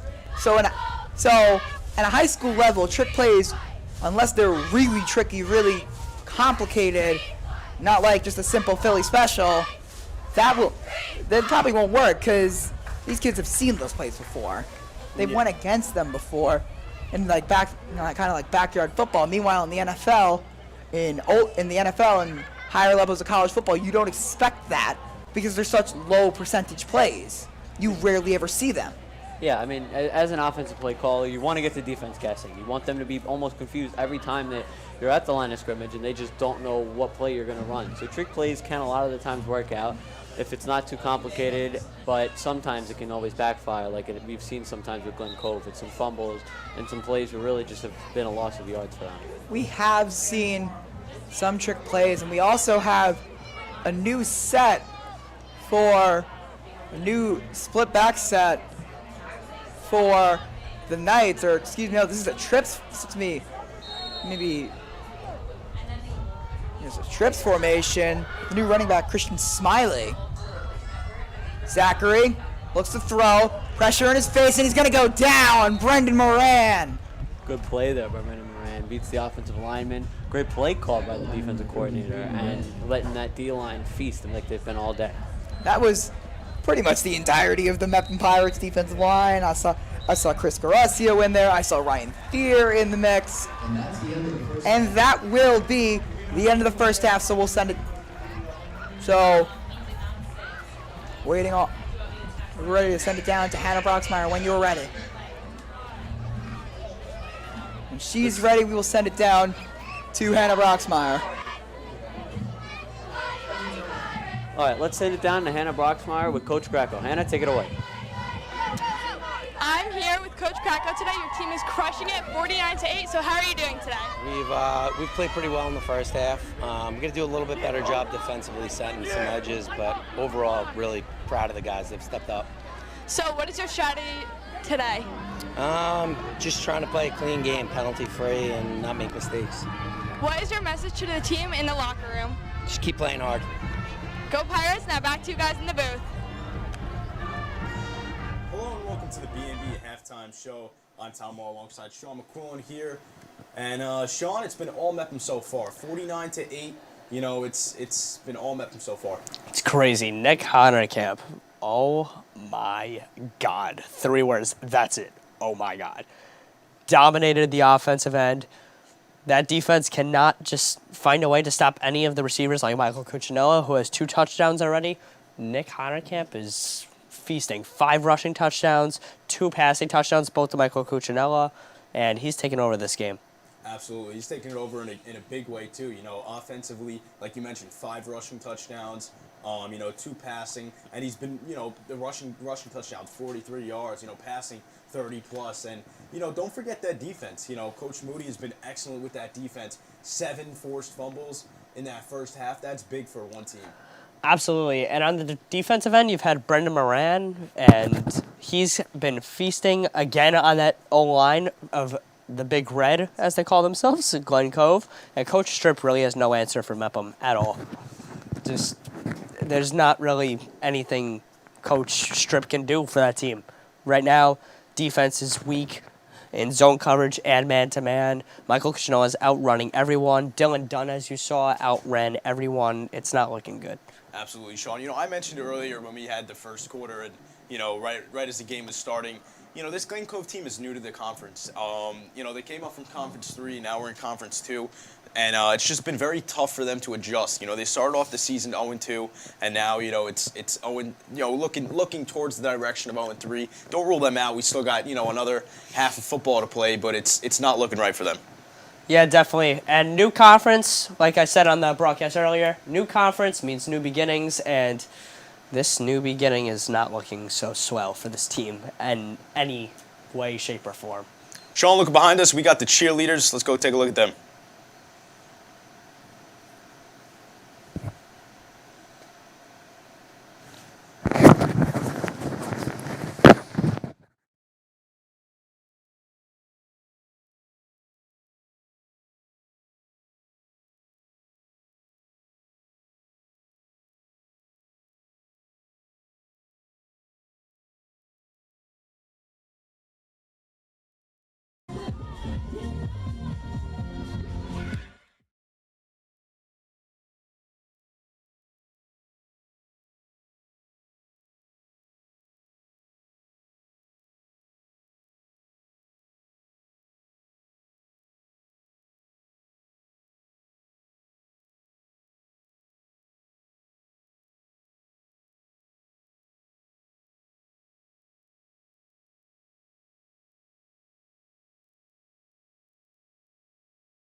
Mepham kick line. And, Sean, so I mentioned this earlier and in the first quarter, but it was during a timeout, when Glen Cove is really struggling. What do you think, the attitude and, the way things are going to change for Coach Tripp and that Glen Cove, offense, defense, the whole team more likely? How is that attitude going to change coming into the second half? Well, Tom, attitude needs to show a lot of aggression, and I mean a lot. Right. They came out trying to look aggressive, mean towards Mepham. A lot of penalties early, like face mask and a horse collar that happened on Dom Novello, and ever since then, it's not been pretty in the slightest at all. It's just been Mepham, Mepham, Mepham, and Mepham. That's it. That's right, Sean. That's one thing that they got to change is, a lot of plays for Glen Cove, and even on defense, it's 3rd and 12, and they're on defense, a face mask, they're jumping off sides and stuff like that. That's really killing them. Yeah, definitely. Every penalty they've had so far, they've had a bunch of false starts, offsides, neutral zone infractions, everything. You name it. They've done every penalty so far, I think. Pass interference even, I think, at one time on Dylan Dunn. Every penalty so far has been called on Glen Cove, basically. Mepham had 1 or 2 false starts, I'd say, about, and I don't even know how to describe it. It's just, I get it, new conference. It's tough facing one of the better teams who have made the playoffs every year in Mepham. But then again, I would expect a bigger fight. I don't know. Sean, let's get into, some of the younger players. Mepham is such a young team. 2 years ago and a year ago, a lot of their big seniors graduated. We talk about, their backfield, right? They got senior quarterback Nick Hunterkamp, first-year starter, transfer from St. Anthony's. He watched behind Billy Kender last year and really got the great experience of how good of a quarterback Billy was. When Billy was injured, he stepped up into big roles. And now you go to Dom Novello, a junior that's been on varsity since this program, since, a 6-year varsity player. And, he's been in this program all on varsity, a stud athlete. And the receiver ends, you got senior Dean Holtzman, a really skilled player, and then 2 juniors. You got Dylan Dunn and Michael Cuccinella. Those 2 players are really key factors for them. I agree, and also Mepham's doing this without one of the more dominant forcers in a way. Chris Norris, who's actually sidelined today. Big threat for a running back. He's basically Dom Novella and Ryan Theater's second-hand man. Like, that is a big part that was missing out of the running back field, and Dom Novello and Hanekamp have made up for it on the rushing side-wise. And like you did say about the young players, Stephen Mulqueen had a big catch in the first half, and to be honest, I was shocked. I was like, wow. Yeah. Like, that's the first time I've really seen a young player on this team really get a big hold of a ball. And usually in the past, you've had Dom Novello, Dylan Dunn, Thier, guys who have been playing their whole lives but are just so big and, like, just strong and can take it. They're tough as nails, like Krakow said. And it's crazy to see how this whole core, young and older, I guess, for Mepham has just been showing off today. Yeah, Sean, you mentioned it. Stephen Mulqueen stepped up in a big spot in a big moment in a big game. He's in front of a packed, sold-out crowd here, as you would say, at Mepham High School, on the sidelines and in the crowd. A lot of people here. It was a big throw by Hanekamp, the senior, and the sophomore just caught it like any other, player would. And, that's a big catch right there in a big game, But, let's get down to the defense. The defense has been spectacular today, only allowing 8 points, But, that's all, like I mentioned earlier, Coach Moody, he's been training this defense, harder than ever. But, players on there, you got Brendan Moran, a senior, junior Ryan Thier, Cuccinella, who had a pick, he's been offensively and defensively. And then, other players like Don, these guys play both sides of the ball. That's why they're so efficient and so effective. I mean, like you did say this person's name before. When you think of Mepham's defense today, Brendan Moran. Yeah. Period. Sacking, I believe, 4 sacks today. I believe. Right? Yeah. 4 sacks. That whole right side of the O-line for Glen Cove cannot stop Brendan Moran. And Brendan Moran could have won Homecoming King in a few minutes, actually. So that would be exciting.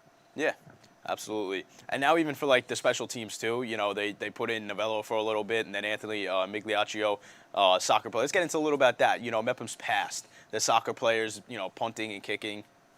Yeah, Mepham, with kicking-wise, has just used former past soccer players and current soccer players, and Joe Marcillo was it last year, and every kicker turns out to be very good. I mean, they do play soccer, but just in general, Mepham's kicking with all the soccer players who are actually committed to playing football with all the guys and getting around them. Practice may be boring for some of them, but in-game, it's very exciting. Well, Sean, we talked with, going back to Glen Cove now, we talked with Coach Tripp throughout the week, and, let's get to their quarterback situation. They had a rough start. Caravello, a lot of turnovers, a lot of bad snaps, but, just on that situation, Caravello, he struggled a little bit, but we're going to go down now to the field where they got the homecoming king and queen. And Summer Mepham. Our homecoming team nominees are Don Casella, Mustafa Chima, Brendan Moran, and Gabe Carroll.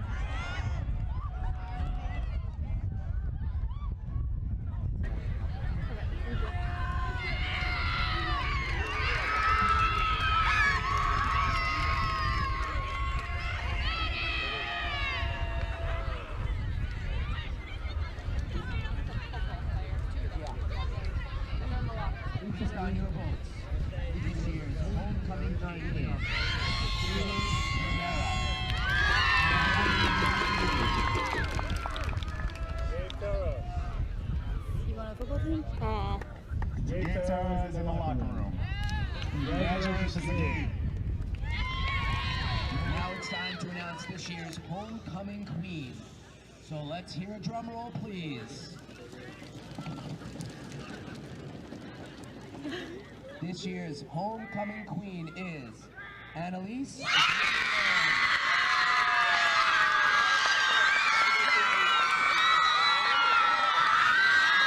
Congratulations to Jared and Annalise as Mepham homecoming king and queen.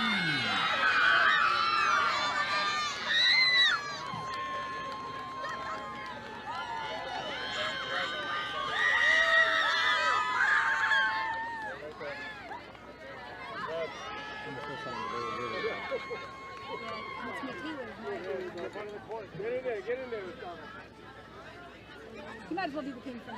Yeah.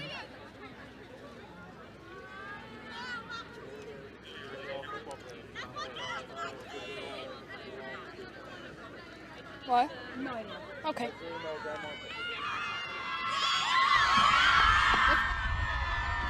Congratulations to Gabe and Annalise.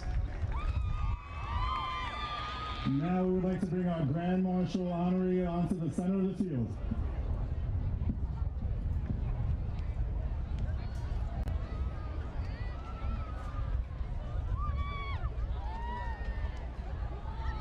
Congratulations to Ms. Kyle K. Dallin. Come out to the field.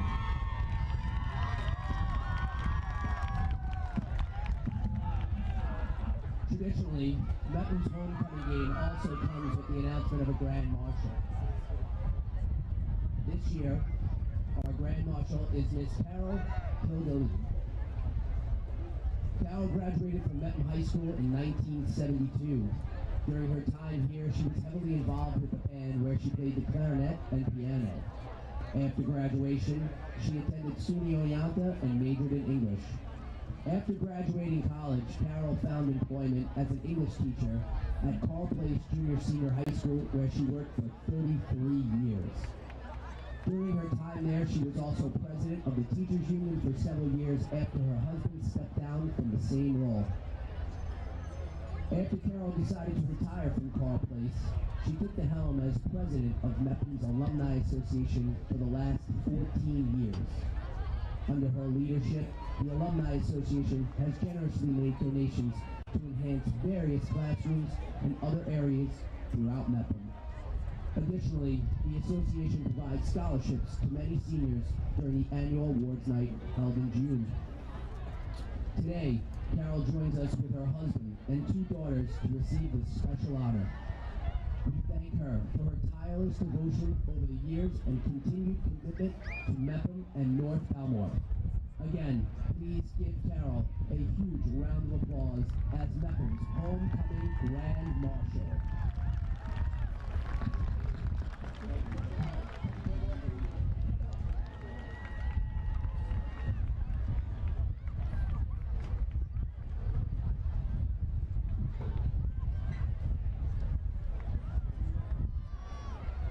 We're now going to pull the raffle for the Sorry. How is it being as an alum? And do you have a message to our Mepham family? Yes.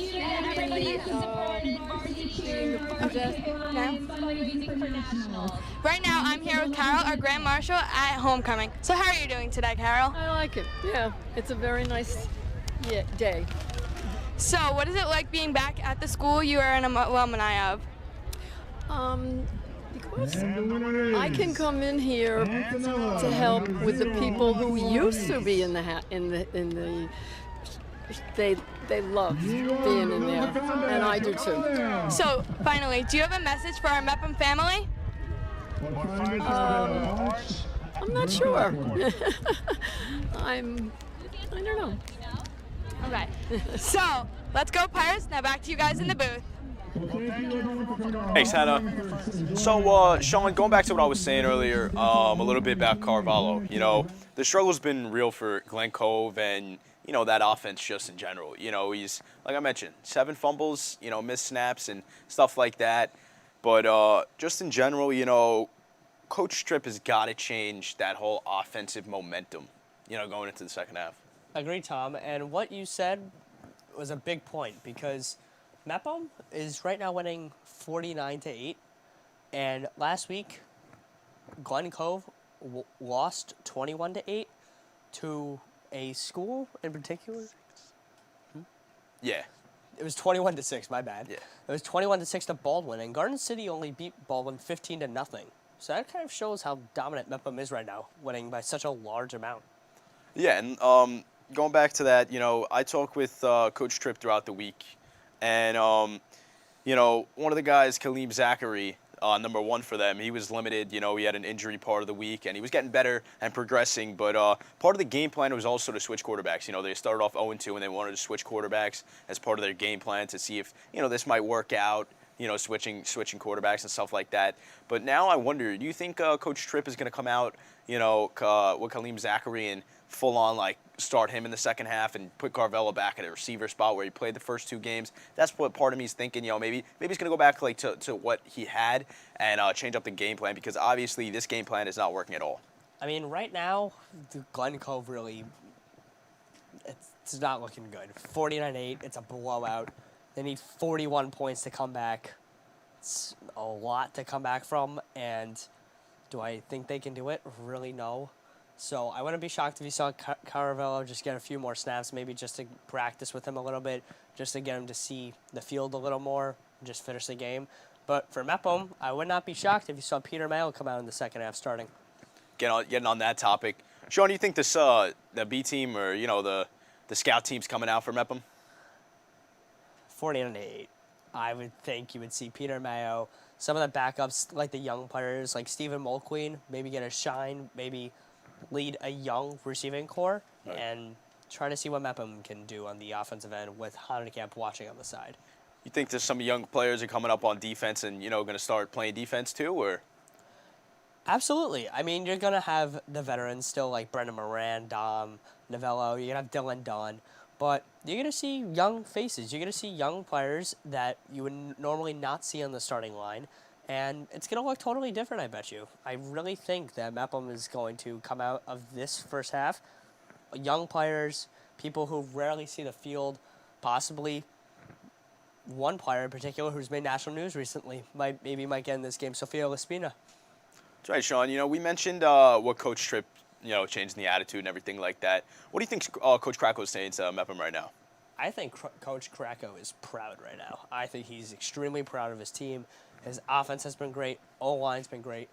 Every part of the defense has been great. Special teams even has been great. They forced 7 fumbles. 7! Yeah. Like, 1, 2, 3, 4, Very, 5, very 7. hard to do, yeah. That's a Especially lot. at a high school, at a high school level. High school football, 7 fumbles. Yeah.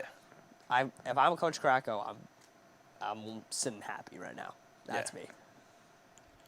Looks like we're getting back to somewhat action here.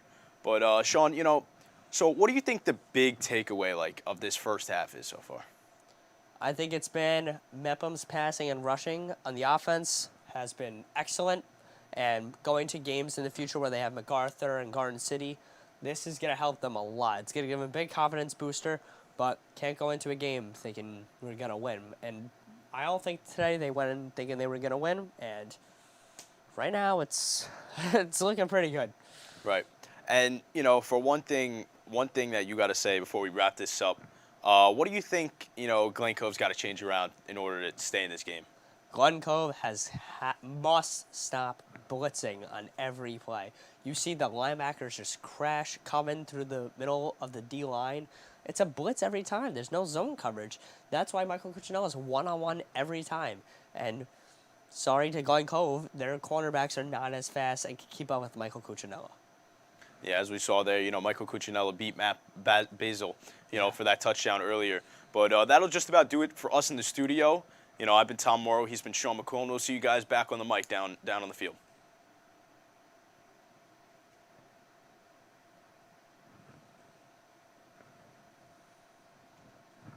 We're going to keep talking here. Well, Sean, coming up with something, what do you think of, Hunter Camp so far? He's proven that he may be one of the best quarterbacks in this conference. Yeah. Rushing, throwing, dual threat quarterback. In today's football era now, if you even watch college or NFL, you see all the best quarterbacks are dual threat. If you're not a dual threat quarterback, sorry, you're not going to be able to manage the game as well as Hunter Camp has today. Sean, you think Hunter Camp has a shot at all Long Island? With his numbers, I wouldn't be shocked. I wouldn't be shocked either. That's what I was thinking. With his numbers and the way he's performing today, it's a good shot. It's a possibility. Honorable mention even maybe, I don't know, but his stats, 7 touchdowns today in first half. Yeah. I get it. Glen Cove, not one of the better teams in this conference, but they beat Roslyn last week, 49-21, and then they upset Cary in what I thought was a no-doubter for Cary. I thought Cary was going to win that, and Mepham came out on top, and I think Nick Hanerkamp's just been excellent this year. All right, we're going to go ahead and toss it down to the field now.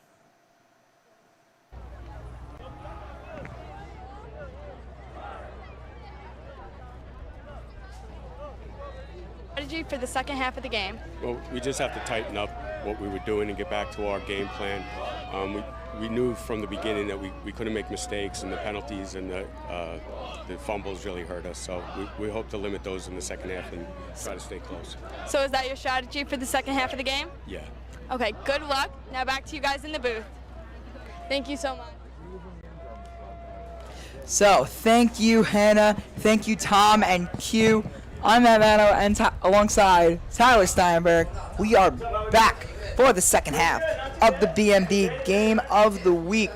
So, what we've seen in the first half, Tyler, and I'm sure Tom and Q were talking about it, was pure domination from the Mepham Pirates, and this is exactly what they were hoping for on homecoming. We saw the kick line team perform, we saw the cheer team perform, we saw the announcement of homecoming king and queen. Congrats to those two, and we are set for second half kickoff here at Mepham High School. And Tyler, what'd you see?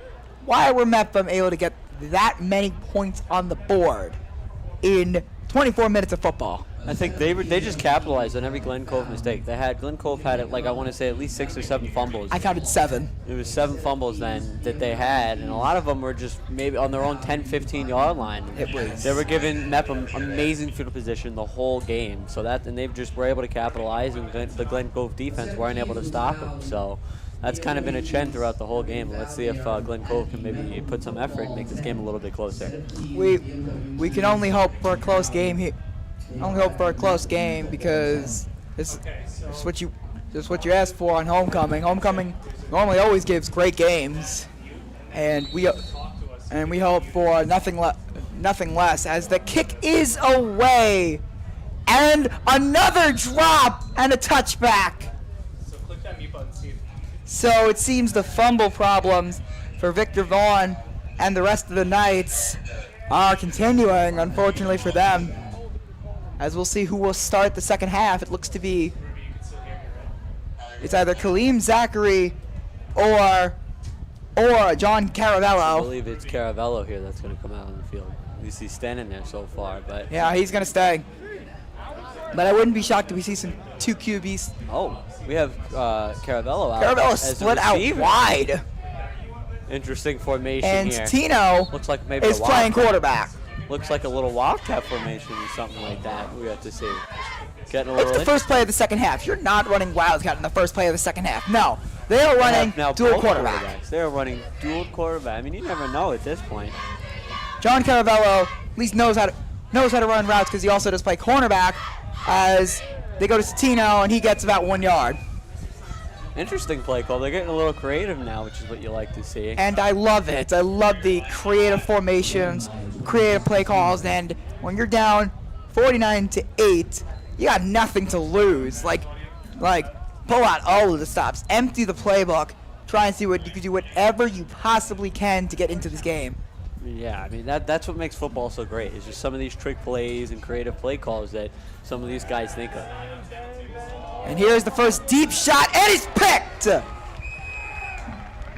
Looks to be the 6th turnover of the game for the Knights. That one's Dean Holtzman coming down with the interception. The Mepham defense just continues to wreak havoc on the Knights so far. They have just made every single turnover, and the offense has been able to score on every turnover. It's really been just a one-sided game so far. And we do have a QB change for the Mepham Pirates. It's the junior Peter Mayo, and we have our first Sophia Laspina sighting. I mean, yeah, Peter is very skilled. He's got a lot of talent, so I'm looking forward to see what he can, and Sophia Laspina also see if she can make a big impact so far.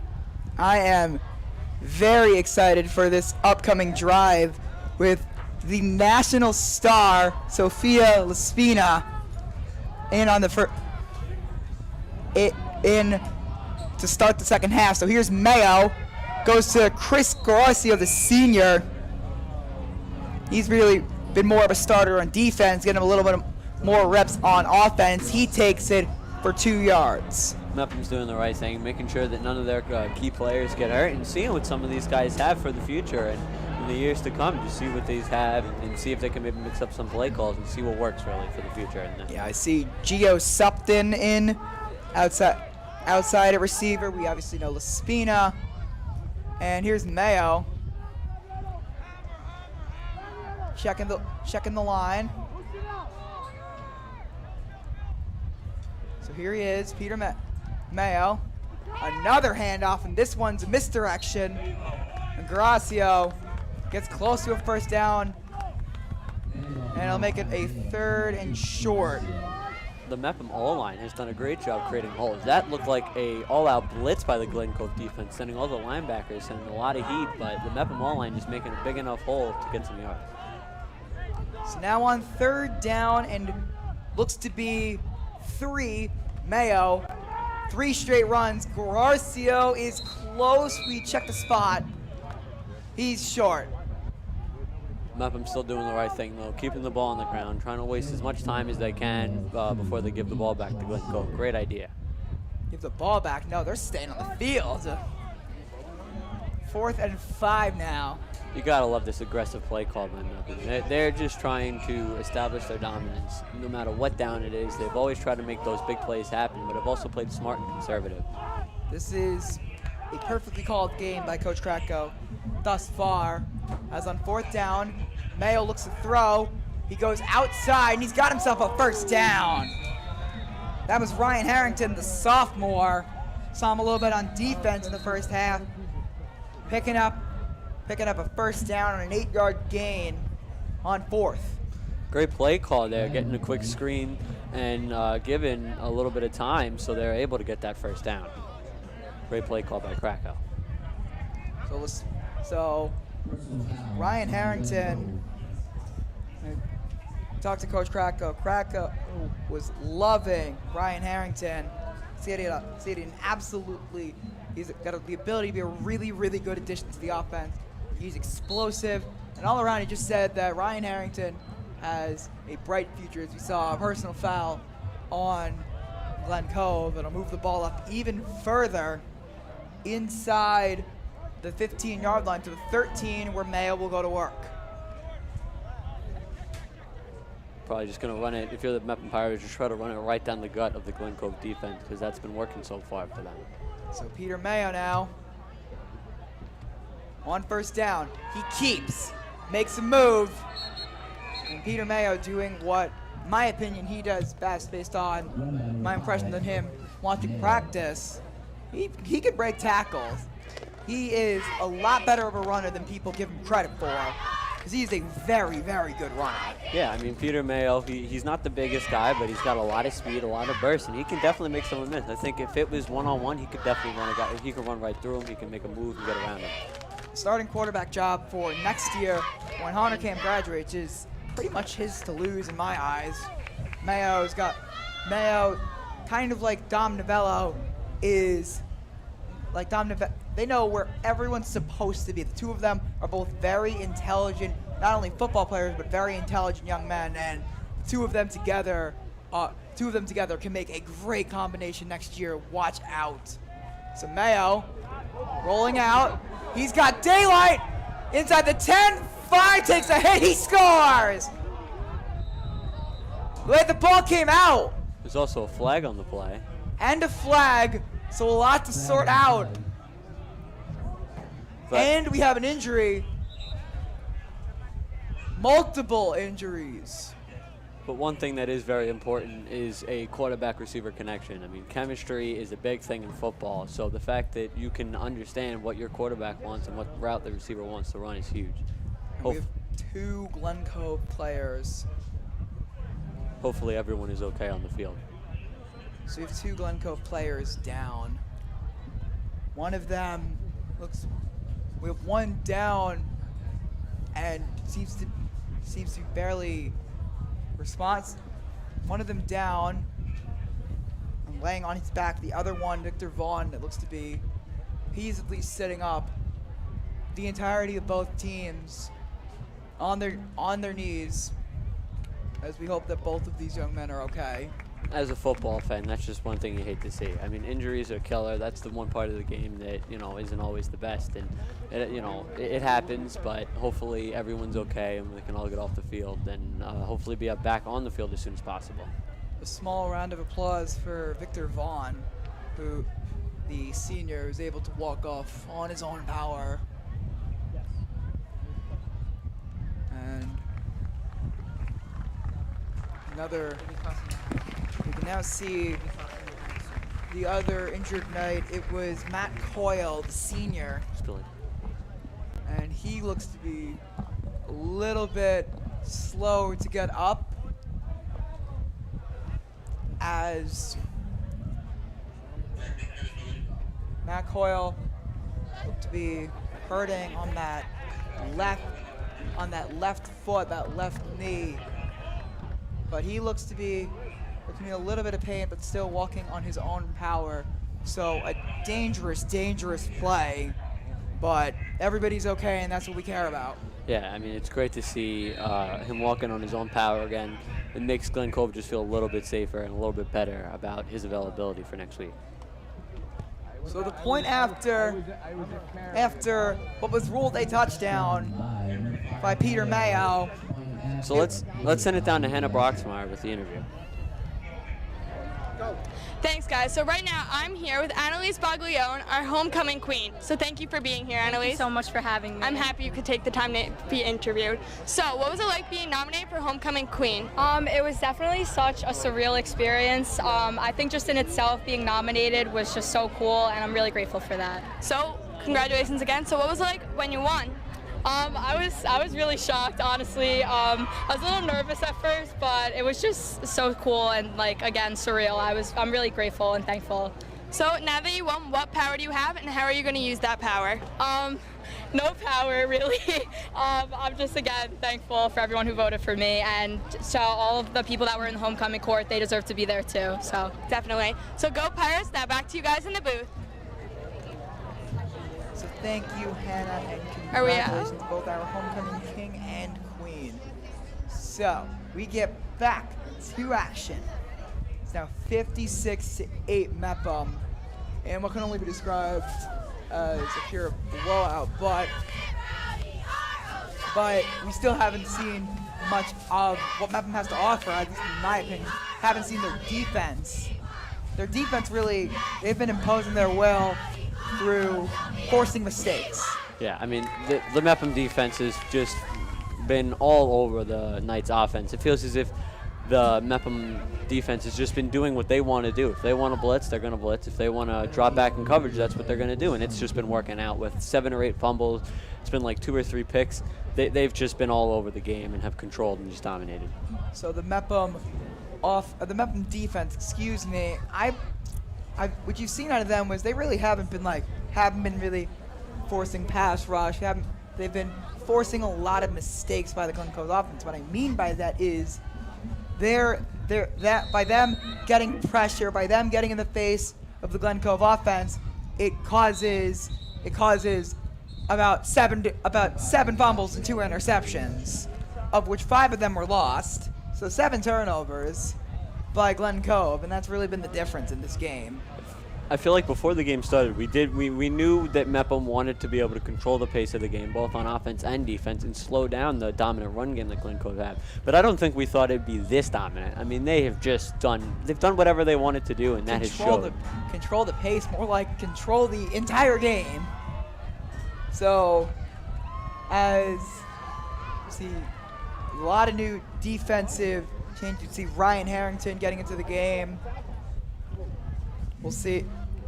I see Ryan Harrington in the game. Dom Novello is staying in the game to try and help the younger freshmen and sophomores.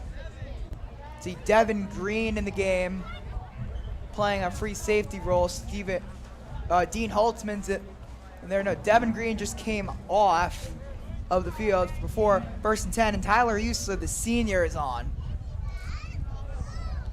So now, 1st and 10, and Kaleem Zachary is the quarterback. And we have a couple of running backs changes, so that same split back formation is interrupted by a timeout. So looking down the road for the Pirates, they've got some tough matchups. They have yet to play Garden City. They have yet to play Calhoun, and particularly against Garden City. Garden City is obviously top of this conference, Conference 2. Mepham looks different this year. They aren't making a lot of mistakes. They're getting behind the defense, which they struggled to do. Their run game looks as dominant as ever, and their defense, the defense is still as dominant as it's ever been, but in a more different facet. Last year, you see the Pirates getting to the quarterback. You saw the defensive line being the best line on that defense, being the best level of that defense. Now, it's really the second level, those linebackers. Dom Novello, of course, one of them that come to mind, but also Ryan Thier and Brennan Moran. Those two are really the big gears that make that offense roll, or that defense roll, excuse me. But Thier is also one of the bigger guys in the offense, one of the bigger pieces of the offense, and so is, of course, Dominic Novello. And yeah, if you're Mepham, obviously you got to feel great about this game. This is exactly what they wanted. They wanted to come in, control the tempo and get a huge win, and that's exactly what they're doing. So as you look down the schedule, they have obviously a big opponent in Garden City, but I think once you look past this game, they're going to take from the positives. They're going to watch a lot of film, and the positives that they had in this game, they'll take towards Garden City, and hopefully, maybe they'll be able to get their hands on a win. So now on first down, after the illegal substitution, Tino takes it for a gain of 2. So let's talk about Anthony Tino. He's been one of the lone bright spots for this Glen Cove offense. He's been one of the best tacklers in the open field, and I talked to you before the game. You said open field tackling is one of the most beautiful things that you could do in football, and I wholeheartedly agree with you. And he's been one of the best, in the open field, not just Mepham, but also, or not just Glen Cove, but also on Mepham. So Tino been one of the lone bright spots now, as he gets it on second down, and the hole open, wide open, that he fails to hit. He's only able to get a couple of yards there on first down. Yeah, I mean, the run game has, even though Glen Cove, there's been a lot of negatives so far throughout the game with all of the turnover problems, the run game is definitely a positive. I mean, their lone touchdown has been off of a run play. They've played very well so far with that run. Another handoff, and Tino makes a big move. He's still going. Pushes the pile to the 42.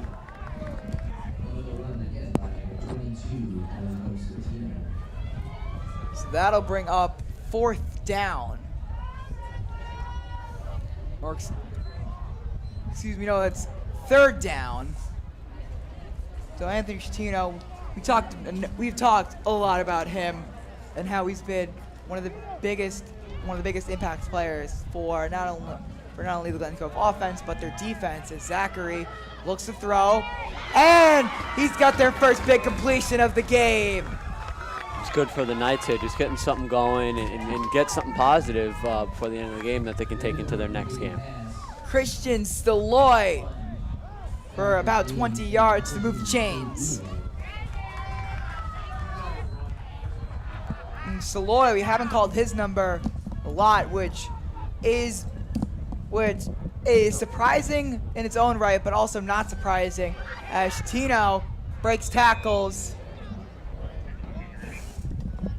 and he's able to get 7 yards. But when you talk about a guy like Christian Staloy, Coach Tripp said he's their best player in coverage. And Staloy, as a DB, you do not want to have your name being called on often, because that probably means you're not doing your job.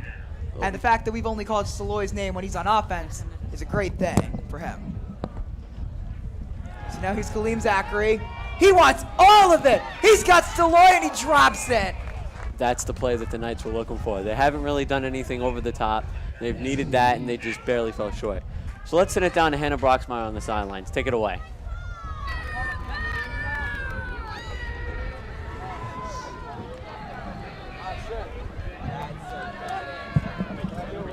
So on 3rd and 6 now. It's now 3rd down and 6 for the Glen Cove Knights. They got 2 men on either side of the quarterback, Zachary, who keeps, and he's got a lot of green grass ahead of him. Kaleem Zachary, 1 man to beat inside the 10. Great run play. I mean, that's just what great quarterbacks do. You have to find, you have kind of this little sense of when you have to get out of the pocket and roll out, and that's exactly what happens. Great run play. Kaleem Zachary earning those first team quarterback reps. There's another flags on the play, so just as it seems like everything was going right for the Knights, looks like it might be coming back. It's very unfortunate for the Knights. That's a big play that they needed. That's back-to-back plays that may have been brought back due to a drop in the flag. It looked to be a personal foul on the Knights, and Kaleem Zachary, who was the week 1 starter, can't believe it. I mean, that was just a great play, and it is unfortunate that it will be called back, but it still doesn't change the fact that it was a great play design and they were able to get it done. So Zachary gets right back out there and see if he can do what Mepham did after their first touchdown was called back. The very next play, Honorkamp runs it in. Zachary goes to Shatino. Shatino's got green grass ahead of him. Shatino's got the edge. He's got himself a touchdown. I mean, it was a matter of time. I mean, he has played a phenomenal game. He's been just fighting for so many yards. Every time that we think he's down at the line of scrimmage, he at least gets a couple, an extra 4 or 5 yards. So that was something that Glen Cove needed, and that is a positive for them. Anthony Shatino. It is about time that he got himself a touchdown, and Coach Tripp and the Knights are going to stay out there and go for 2.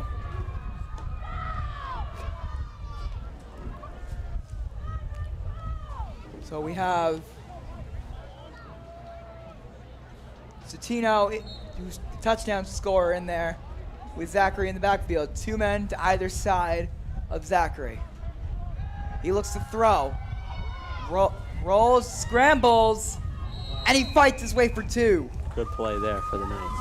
Another one. Kaleem Zachary looks to earn back that starting quarterback job, and in my eyes, with every play that Zachary's in, John Caravello loses rep after rep after rep going forward. So let's send it down to Hannah Broxmeyer for the interview on the sidelines. Hannah? Well, now it is. I gotta make sure I look appropriate. Randy, you want to get out? Wait. Can you just wait a second? I have to give this a live.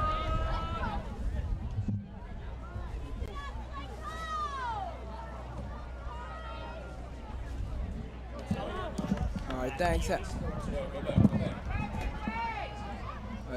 And as you see, Kaleem Zachary Shatino scored the touchdown, and Zachary cashed it in for 2 as the Knights down 50 points in the 3rd quarter.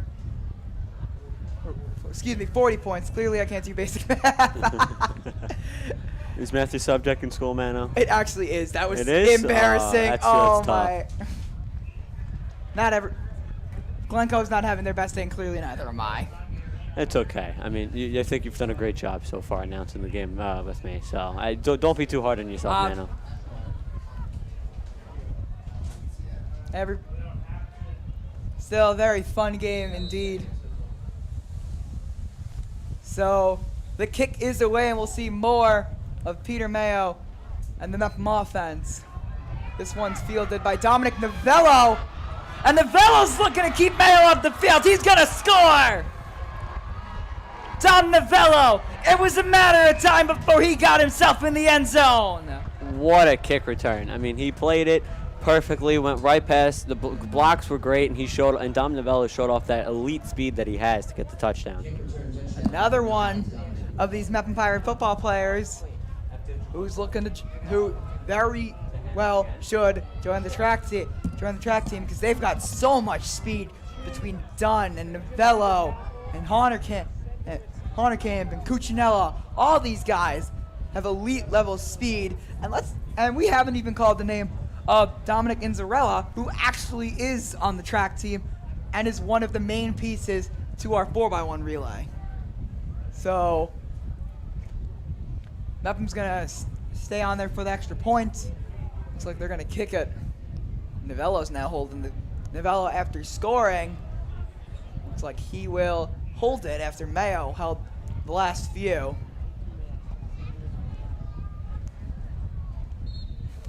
So the point after.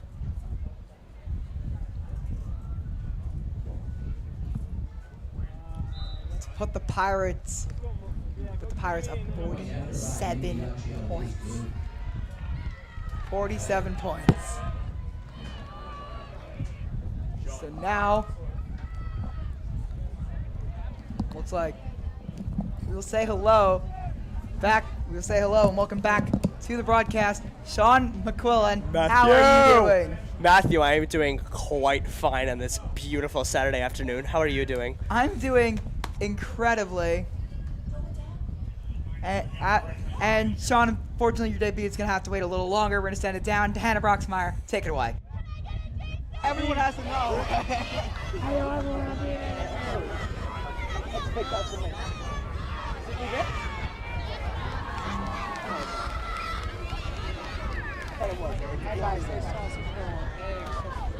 Sausage.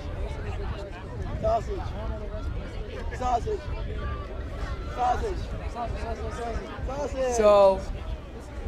So Sean, you were up there in the booth for you were up in the studio for the second quarter and the third quarter, waiting for the halftime show. What did you see that we couldn't? Chaos. One word, chaos. I saw the Mepham offense dominate this whole Big Red defense, but ever since I've been outside of the booth watching this, Big Red's kind of surprised me a little bit. On offense, running down the field, they got a touchdown, made it 16 points for them, but Mepham might be breaking a record I'm not too sure about, but I'm assuming 63 points is a pretty good record. That would be, remember, don't forget we have a quarter to play. So let's not get ahead of ourselves. As Christian Saloy got lit up on the kick return. And have you ever seen a football game so plagued by fumbles? 7 fumbles is 7, yes. More than I can count on one hand. That it concerned me when I was commentating this. And in the first half, when me and Tom were in the booth, it was not a pretty sight. It was not by any means. Well, I'll tell you one thing. Tyler and I were enjoying ourselves outside as Kaleem Zachary has got the edge. He's got green grass. Kaleem Zachary. He's got one man to beat, and he's dragged down, and he fumbles the ball. That's a horse collar if I've ever seen one. The ref took a little fall, though, too. A referee's down. That's going to be a horse collar. However, looks like Glen Cove came up with the fumble. I believe Glen Cove did come up with the fumble, man. I do believe as well a horse collar was a touchdown. On the field, it's ruled a touchdown. It's all up to the refs now. We'll see what they decide. First of all, we first have to establish that the ground can't cause the fumble. So we need to determine whether or not the fumble was caused by Zachary's impact with the ground or the impact or the impact by the tackler, Aiden Dambra. Yeah, man, I definitely agree with you there. Let's see what the refs do. They're all discussing it very much right now. And I think Zachary fell onto Dambra and then lost the ball. He did. It is a touchdown. It is a personal foul in the defense, and the ref does confirm the touchdown for Kaleem Zachary, the senior quarterback, who was limited today and really never got to play a lot. Started the first 2 games of the season, but ever since then, he had a little injury. He was shaken up going into today, which didn't really give him the opportunity to play. But right there, as you saw, even when he was running downfield, the Mepham Pirates were keeping up with them the whole time, just couldn't really get a good reach on the tackle, and now Big Red's going to go for 2. Yeah, and unfortunately, and I really don't think that tackle was, that was a dirty tackle by D'Ambra, as looks like it's they'll get the 2-point conversion from John Caravello. The other quarterback from today, John Caravello, will get a 2-point conversion, and the Big Red will make the score 24-63. Mepham is on top right now. Any touchdown that Glen Cove scores obviously means something to the score, no matter what. But right now, the outcome of the game, not so much. Unless they can get about 7 or 8 touchdowns, then you can talk about a comeback. But not even that. But question, a little bit of a question for you. Do you think that tackle by D'Ambra was a dirty tackle? Absolutely not. Obviously, no one ever likes to be dirty on the football field. Sportsmanship's the number one thing. Respect everyone, no matter what. I don't think it was a dirty tackle. Already up by 39 points. I don't think there was a need for a dirty tackle. I don't think it was a dirty tackle. I think he was just trying to get him down, but instead of trying to get him down, he accidentally horse-collared him. I also think that Aiden D'Ambra, in doing so and in chasing down Zachary, I think, and by not giving up on the play, I think he had maybe earned himself a couple extra reps. I mean, even though the result was not at all what he wanted, not much he could have done about it, as he still brought down Zachary, which is an unfortunate outcome for him and the Pirates. I mean, make a good point, Matt. And now coming up will be the Big Red Special Teams Unit along with Mepham Special Teams Unit. And we'll see what happens here with the score of 63-24. 1 minute, 17 seconds left in the third quarter. So the personal foul, the horse collar, was enforced on the kickoff. So that's what's being sorted out at the present moment. And we're going to toss it down to Hannah Broxmeyer down on the field. Go ahead, Hannah. Thanks, guys. So right now, I'm here with some JV football players. So, how was your game this morning? It went pretty well. Did you guys win? Of course we did. So, why'd you want to come back here to support the varsity football team? Because I wanted to help out and support my teammates. Let's go, Pirates. Now back to you guys in the booth. So the kick is fielded, and Gio Sefton will just give himself up. And now Mepham's offense will take the field, and that is not Nick Heinerkamp you were seeing. You were seeing Peter Mayo for the second time in this game.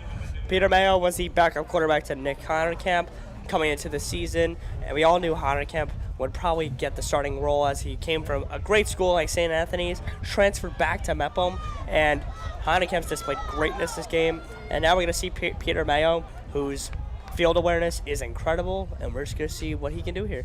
And we need to draw a little more attention to Sophia Lispina, who's back on the field. The ball didn't really come to her side of the field at all in her first drive. We'll see if they can get her involved. Nobody's on her, as this one's a run that gets swallowed up by Joe Johnson. Absolutely stuffed was Chris Garaccio. Senior too, Chris Garaccio getting stuffed by a strong defensive blitz there, and this will end the third quarter, going into the fourth. Pirates lead it 63-24 over the Big Red. Matt, I do believe Tom Morrow is going to join us back in the booth, but I believe you are done for the day, Matt. Well, what a nice way to put it. I know, right, Matt? What a nice way to put it. Well, as we go to the fourth quarter, I'm signing off. Tom Morrow, take it away.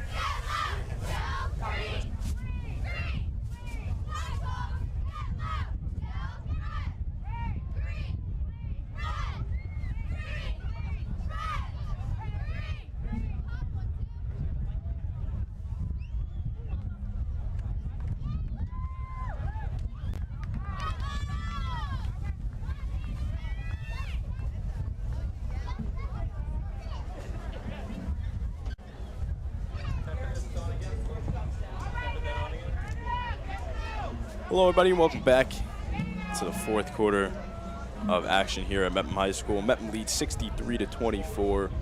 12 minutes left in this one. Sean, it's been crazy one here. 39-point lead for the Pirates. Not really sure if the Big Red's going to come back in this one, but hey, you know what?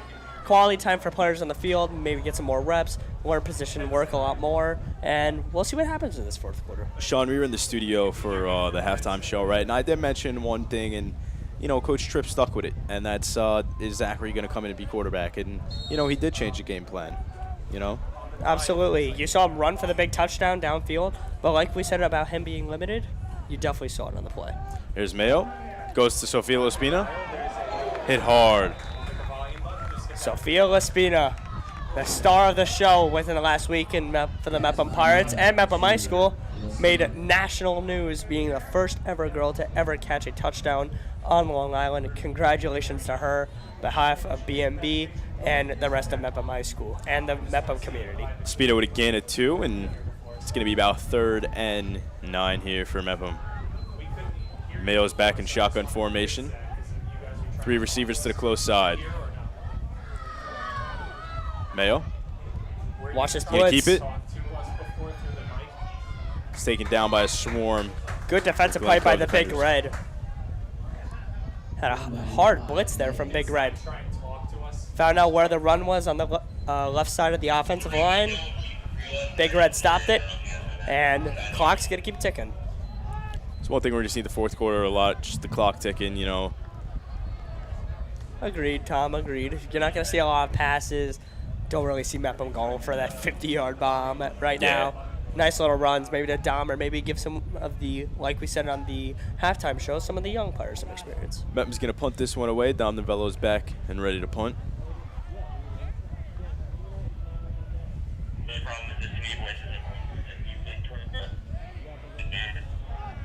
And here comes the punt. Laces down. Nice punt there, right around. Lands at the 40. Brendan Moran. Nice hit, and that's going to go all the way to Big Red's 45-yard line. Picked up by Michael Cuccinella, like you just said, on the 45-yard line for the Big Red of Glen Cove, and the Glen Cove offense will now take the field. Coach Tripp trying to put some more points on the board, you know, just make this deficit not as bad as it looks. And if we see who's coming in at quarterback for the Big Red, it is not Kaleem Zachary, it is John Caravello coming back in. Oh, excuse me, my bad. John Caravello is going back to receiver, and Kaleem Zachary will go back to quarterback. Caravello played receiver in his first 2 starts, and he'll be heading back out that way, like you said, Sean. Mepham defense taking the field. A different version of the Mepham defense, a younger type. Looks like the scout team.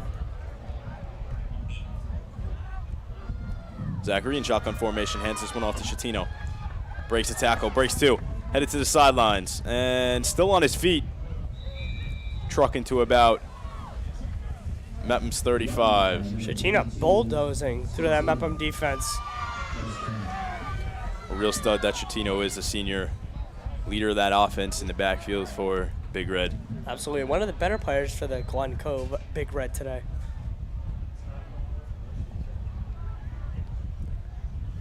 Here comes Zachary in shotgun formation. Takes a snap, a low snap, gets it, steps up, scrambles, runs. He's got pressure. Taken down. A huge tackle there from Mepham.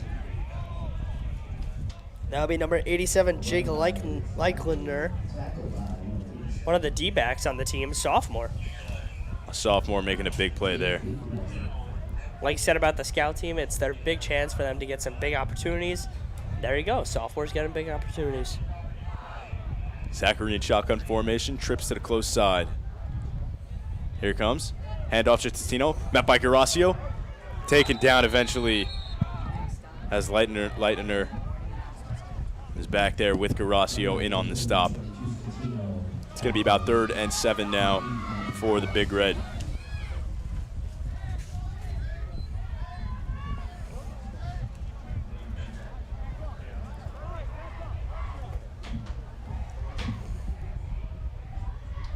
Zachary, a low snap, recovers it. Chatino's got it and brought down in the backfield. And now, looking towards the Bellmore-Merrick broadcasting channel of ours, If it is Friday, it's the BMB morning announcements. Tune in every Friday morning when the BMB crew brings you up to date on all things Mepham. Whether it's Ava, Haley, or yours truly with the news, Connor or Matt with the sports, Cumulonimbus Miss Charles, or Sid with the weather, or Hannah and Riley take you around campus. Whether you're in your first period class or just catching up from home, tune in every Friday and you'll know all you need to know for the week to come at Mepham. That's right, Sean. Every week, morning announcements on Friday. Start your day off with that. Yeah, hey, you get to watch me on your smartboard every Friday. It's not that bad. I get to see you every few weeks on Sports Talk. It's pretty nice. I enjoy it. It's nice. It's going to be a timeout now. So it's going to be, Sean, what do you think you do here? 4th and 10, go for it, obviously. You know what? Now is the time for Glen Cove to start working on their passing game. Haven't really passed at all today. Now is the time to find out what arm strength is really capable of being it for the Glen Cove team. Their passing game is really lit up once Zachary came in. You know, Carvalho really didn't have that pass game. Once Zachary came in, the passing game came alive.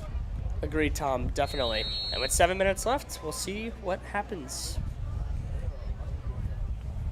Coach Tripp saying one last thing to that offense. Hopefully, he can get a 4th and 10 conversion here. Sean, you look at the crowd. A lot of the crowd's gone. Score 63-24. Yeah. I might be out of here too. Yeah, it was packed out, you know, at the beginning, and a lot of people went home. I mean, 63-24. A direct snap to Chatino on the right side. Going, bulldozing. Does he have enough for the first? He's going to be close. It is a first down. Picking it up with the run game. Chatino bulldozing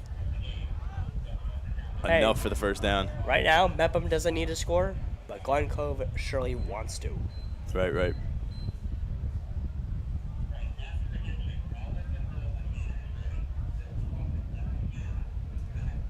Zachary in shotgun formation. Look at the bottom of your Two screen. to the right and left. One-on-one. Looking to pass.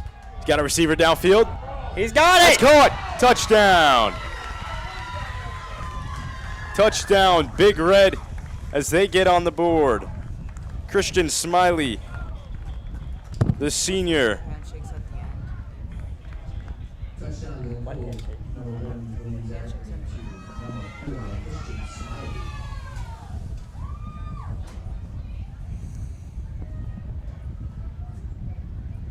A great job there by Big Red, executing a nice play.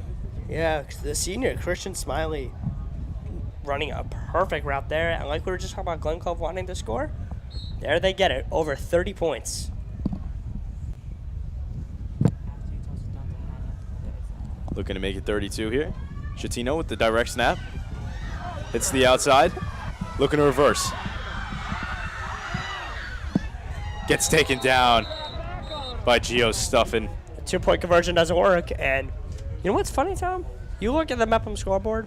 It says 63-30. 30 is a lot of points for a Glen Cove team like this. That against a Mepham defense like this. And most points were scored against the first unit. Yeah. You know, that's part of it, you know, that they really, Glen Cove has, you know, turned around and found a little bit of who they were in those first 2 games, you know.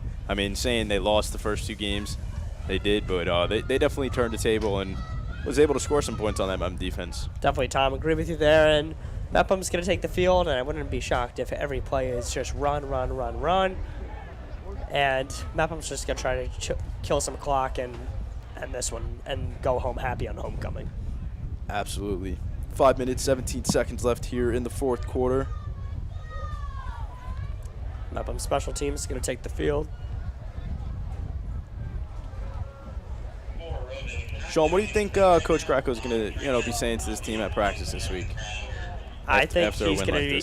I think he's going to be saying, "Great job on both ends, offensively, defensively, even on special teams." But next week is no easy task at hand with Garden City coming up. Yeah, that's a big a big game for them, especially. You know, Garden City's top in the conference. Mempham's top 3 in the conference right now too, with their record. But they're top in the conference right now, and it's going to be hard for them to get a win against them if they play like they did and gave up 30 points against Glen Cove right now. Agreed. And even if it's home or away, no matter what, Garden City is known to be one of the most prestigious and best teams on Long Island, period. And it's going to be scary having Garden City play Mepham. And we can see what Nick Honerkamp can truly display.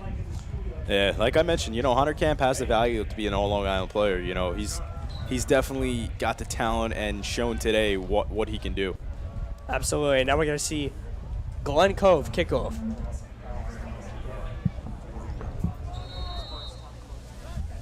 Here comes Glen Cove on the kickoff. Carvalho boots it. Taken there by Dunn. Dunn's got it. Breaks past a couple defenders. He's got himself open space. Taken down there. He actually bobbled it a little bit if you saw there, and still managed a way to get it. It's a nice cutback and eventually taken down by Josh Burnett.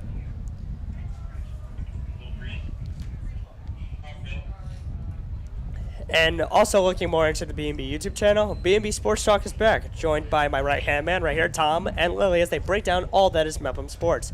The first episode tapes this coming Friday and will be on the air in October. Tune in for the stories, tune in for the analysis, and tune in for Matt Mano and the fastest minute in sports, the Mano Minute. BMB Sports Talk, only on BMB.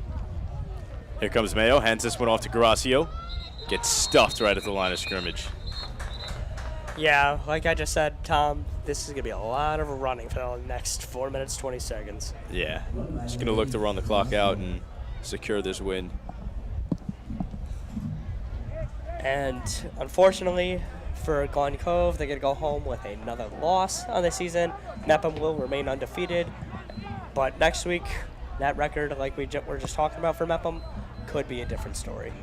Here's Mayo, hands this one off to Gracio. And there's a flag in on it as Gracio was taken down by Jose Osirius. I believe this one's going to go on Glen Cove, but we'll just see what the refs say here. Face mask, it looked like, against Glen Cove. You are correct, Sir Morrow. Yeah. It's not what Glen Cove needed there. Ball on Mepham's 39, and currently just had the face mask penalty, and that will ensure first down possession.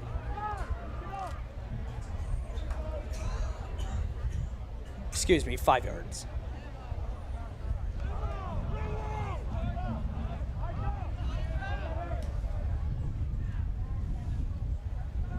Trying to figure something out here. Mayo's trying to read the defense right now. Yeah. Here comes Mayo and that Mepham offense. Hands this one off to Gracio. Gracio's got a hole. Big hit. Big hit. Big Red Eagles, big hit. Gracio gets right up. So, Tom, now that we've seen what Glen Cove was capable of against a good team like Mepham, what do you see their team looking like for the future of the season? Hold on, we'll get to that after this play. Mayo's in shotgun formation. 2 receivers to the right and left. Mayo just read the blitz. Picking up the blitz. Number 67 on the edge. Mayo just read it.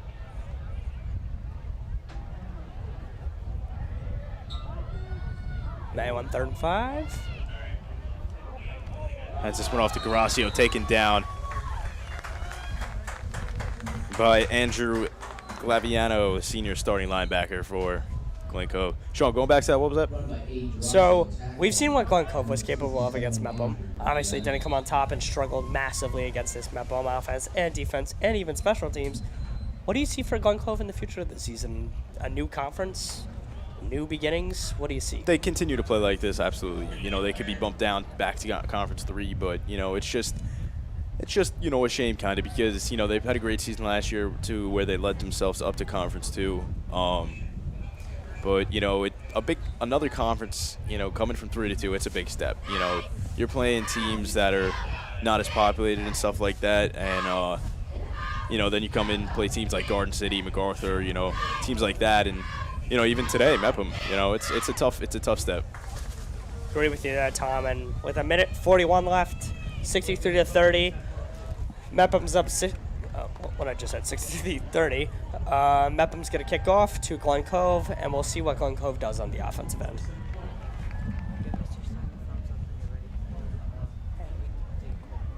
That's right. It's going to be 4th down now. It's going to be 4th and 8, looks like.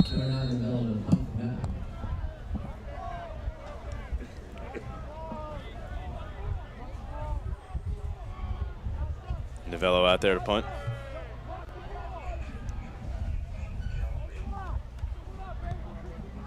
There's the punt. It's up. Right on the sidelines, right around the 35.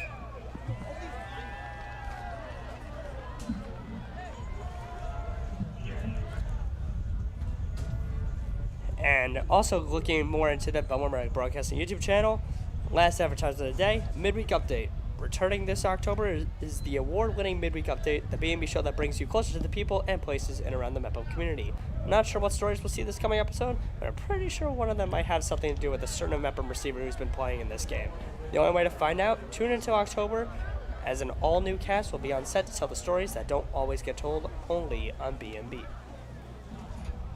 Well, here comes Big Red with 1 minute and 13 left here in the 4th quarter. Zachary, he's got it, hands this one off. Garacio's right there. And eventually met by a herd of Mepham Pirates.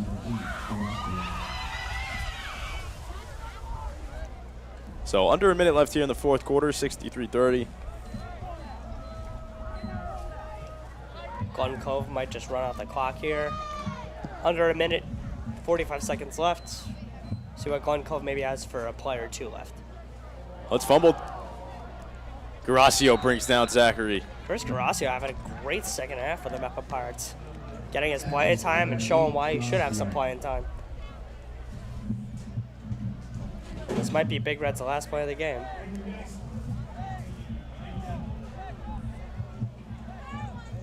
In just about 20 seconds, it's gonna looks like you're right, Sean. It's gonna be Big Red's last play of the game. Tino. Muscling through. And that'll do it.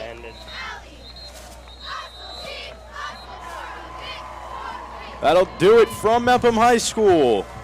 63 Mepham, 30 Glen Cove.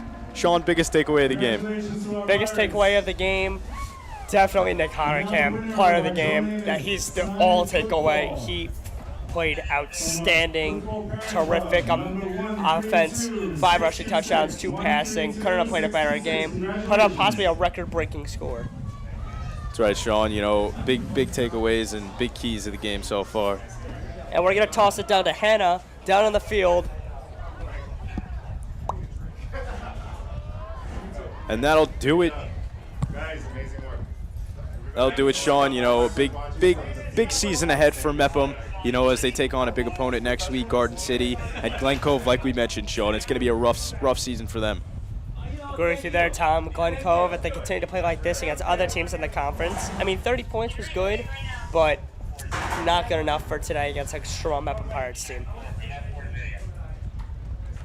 That's right, Sean. You know, and one last thing, you know, before we go, a great job by Coach Krakow today. You know, he executed plays on offense and defense and, you know, just helped out the team so much. Absolutely, Tom. Coach Krakow played outstanding and just all around great. And now, I believe, after the handshakes are done, we're going to find our player of the game, believed to be Nick Honerkamp, I believe, with 5 rushing touchdowns and 2 passing touchdowns, but we will find out momentarily. Sean, you know, what do you think it's going to be like, you know, going on the road back home to Glen Cove, the momentum, the attitude, and everything like that? You know, it's definitely going to be rough for them, but, you know, I think they're going to eventually find their place. I think Zachary was their better option at quarterback. You know, he passed well, and he did a lot of things great with them. He did, and he was actually injured a little bit too, which was shocking of how great he played with a limited time today. He played great, and he got most points for the Glen Cove Big Red.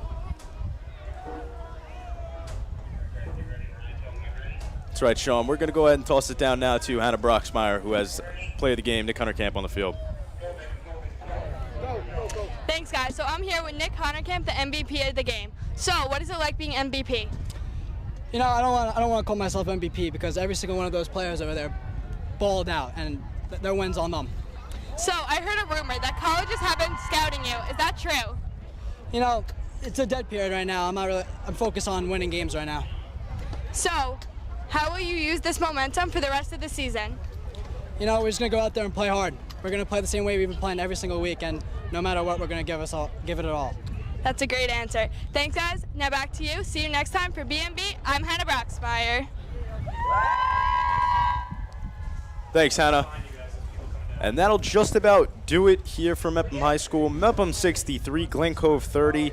Mepham advances to 3-0. Glen Cove falls to 0-3, both in Conference 2 play. For Matt Mano and Tyler Steinberg, I've been Tom Morrow. I've been Sean McQuillan. And we'll see you all next week.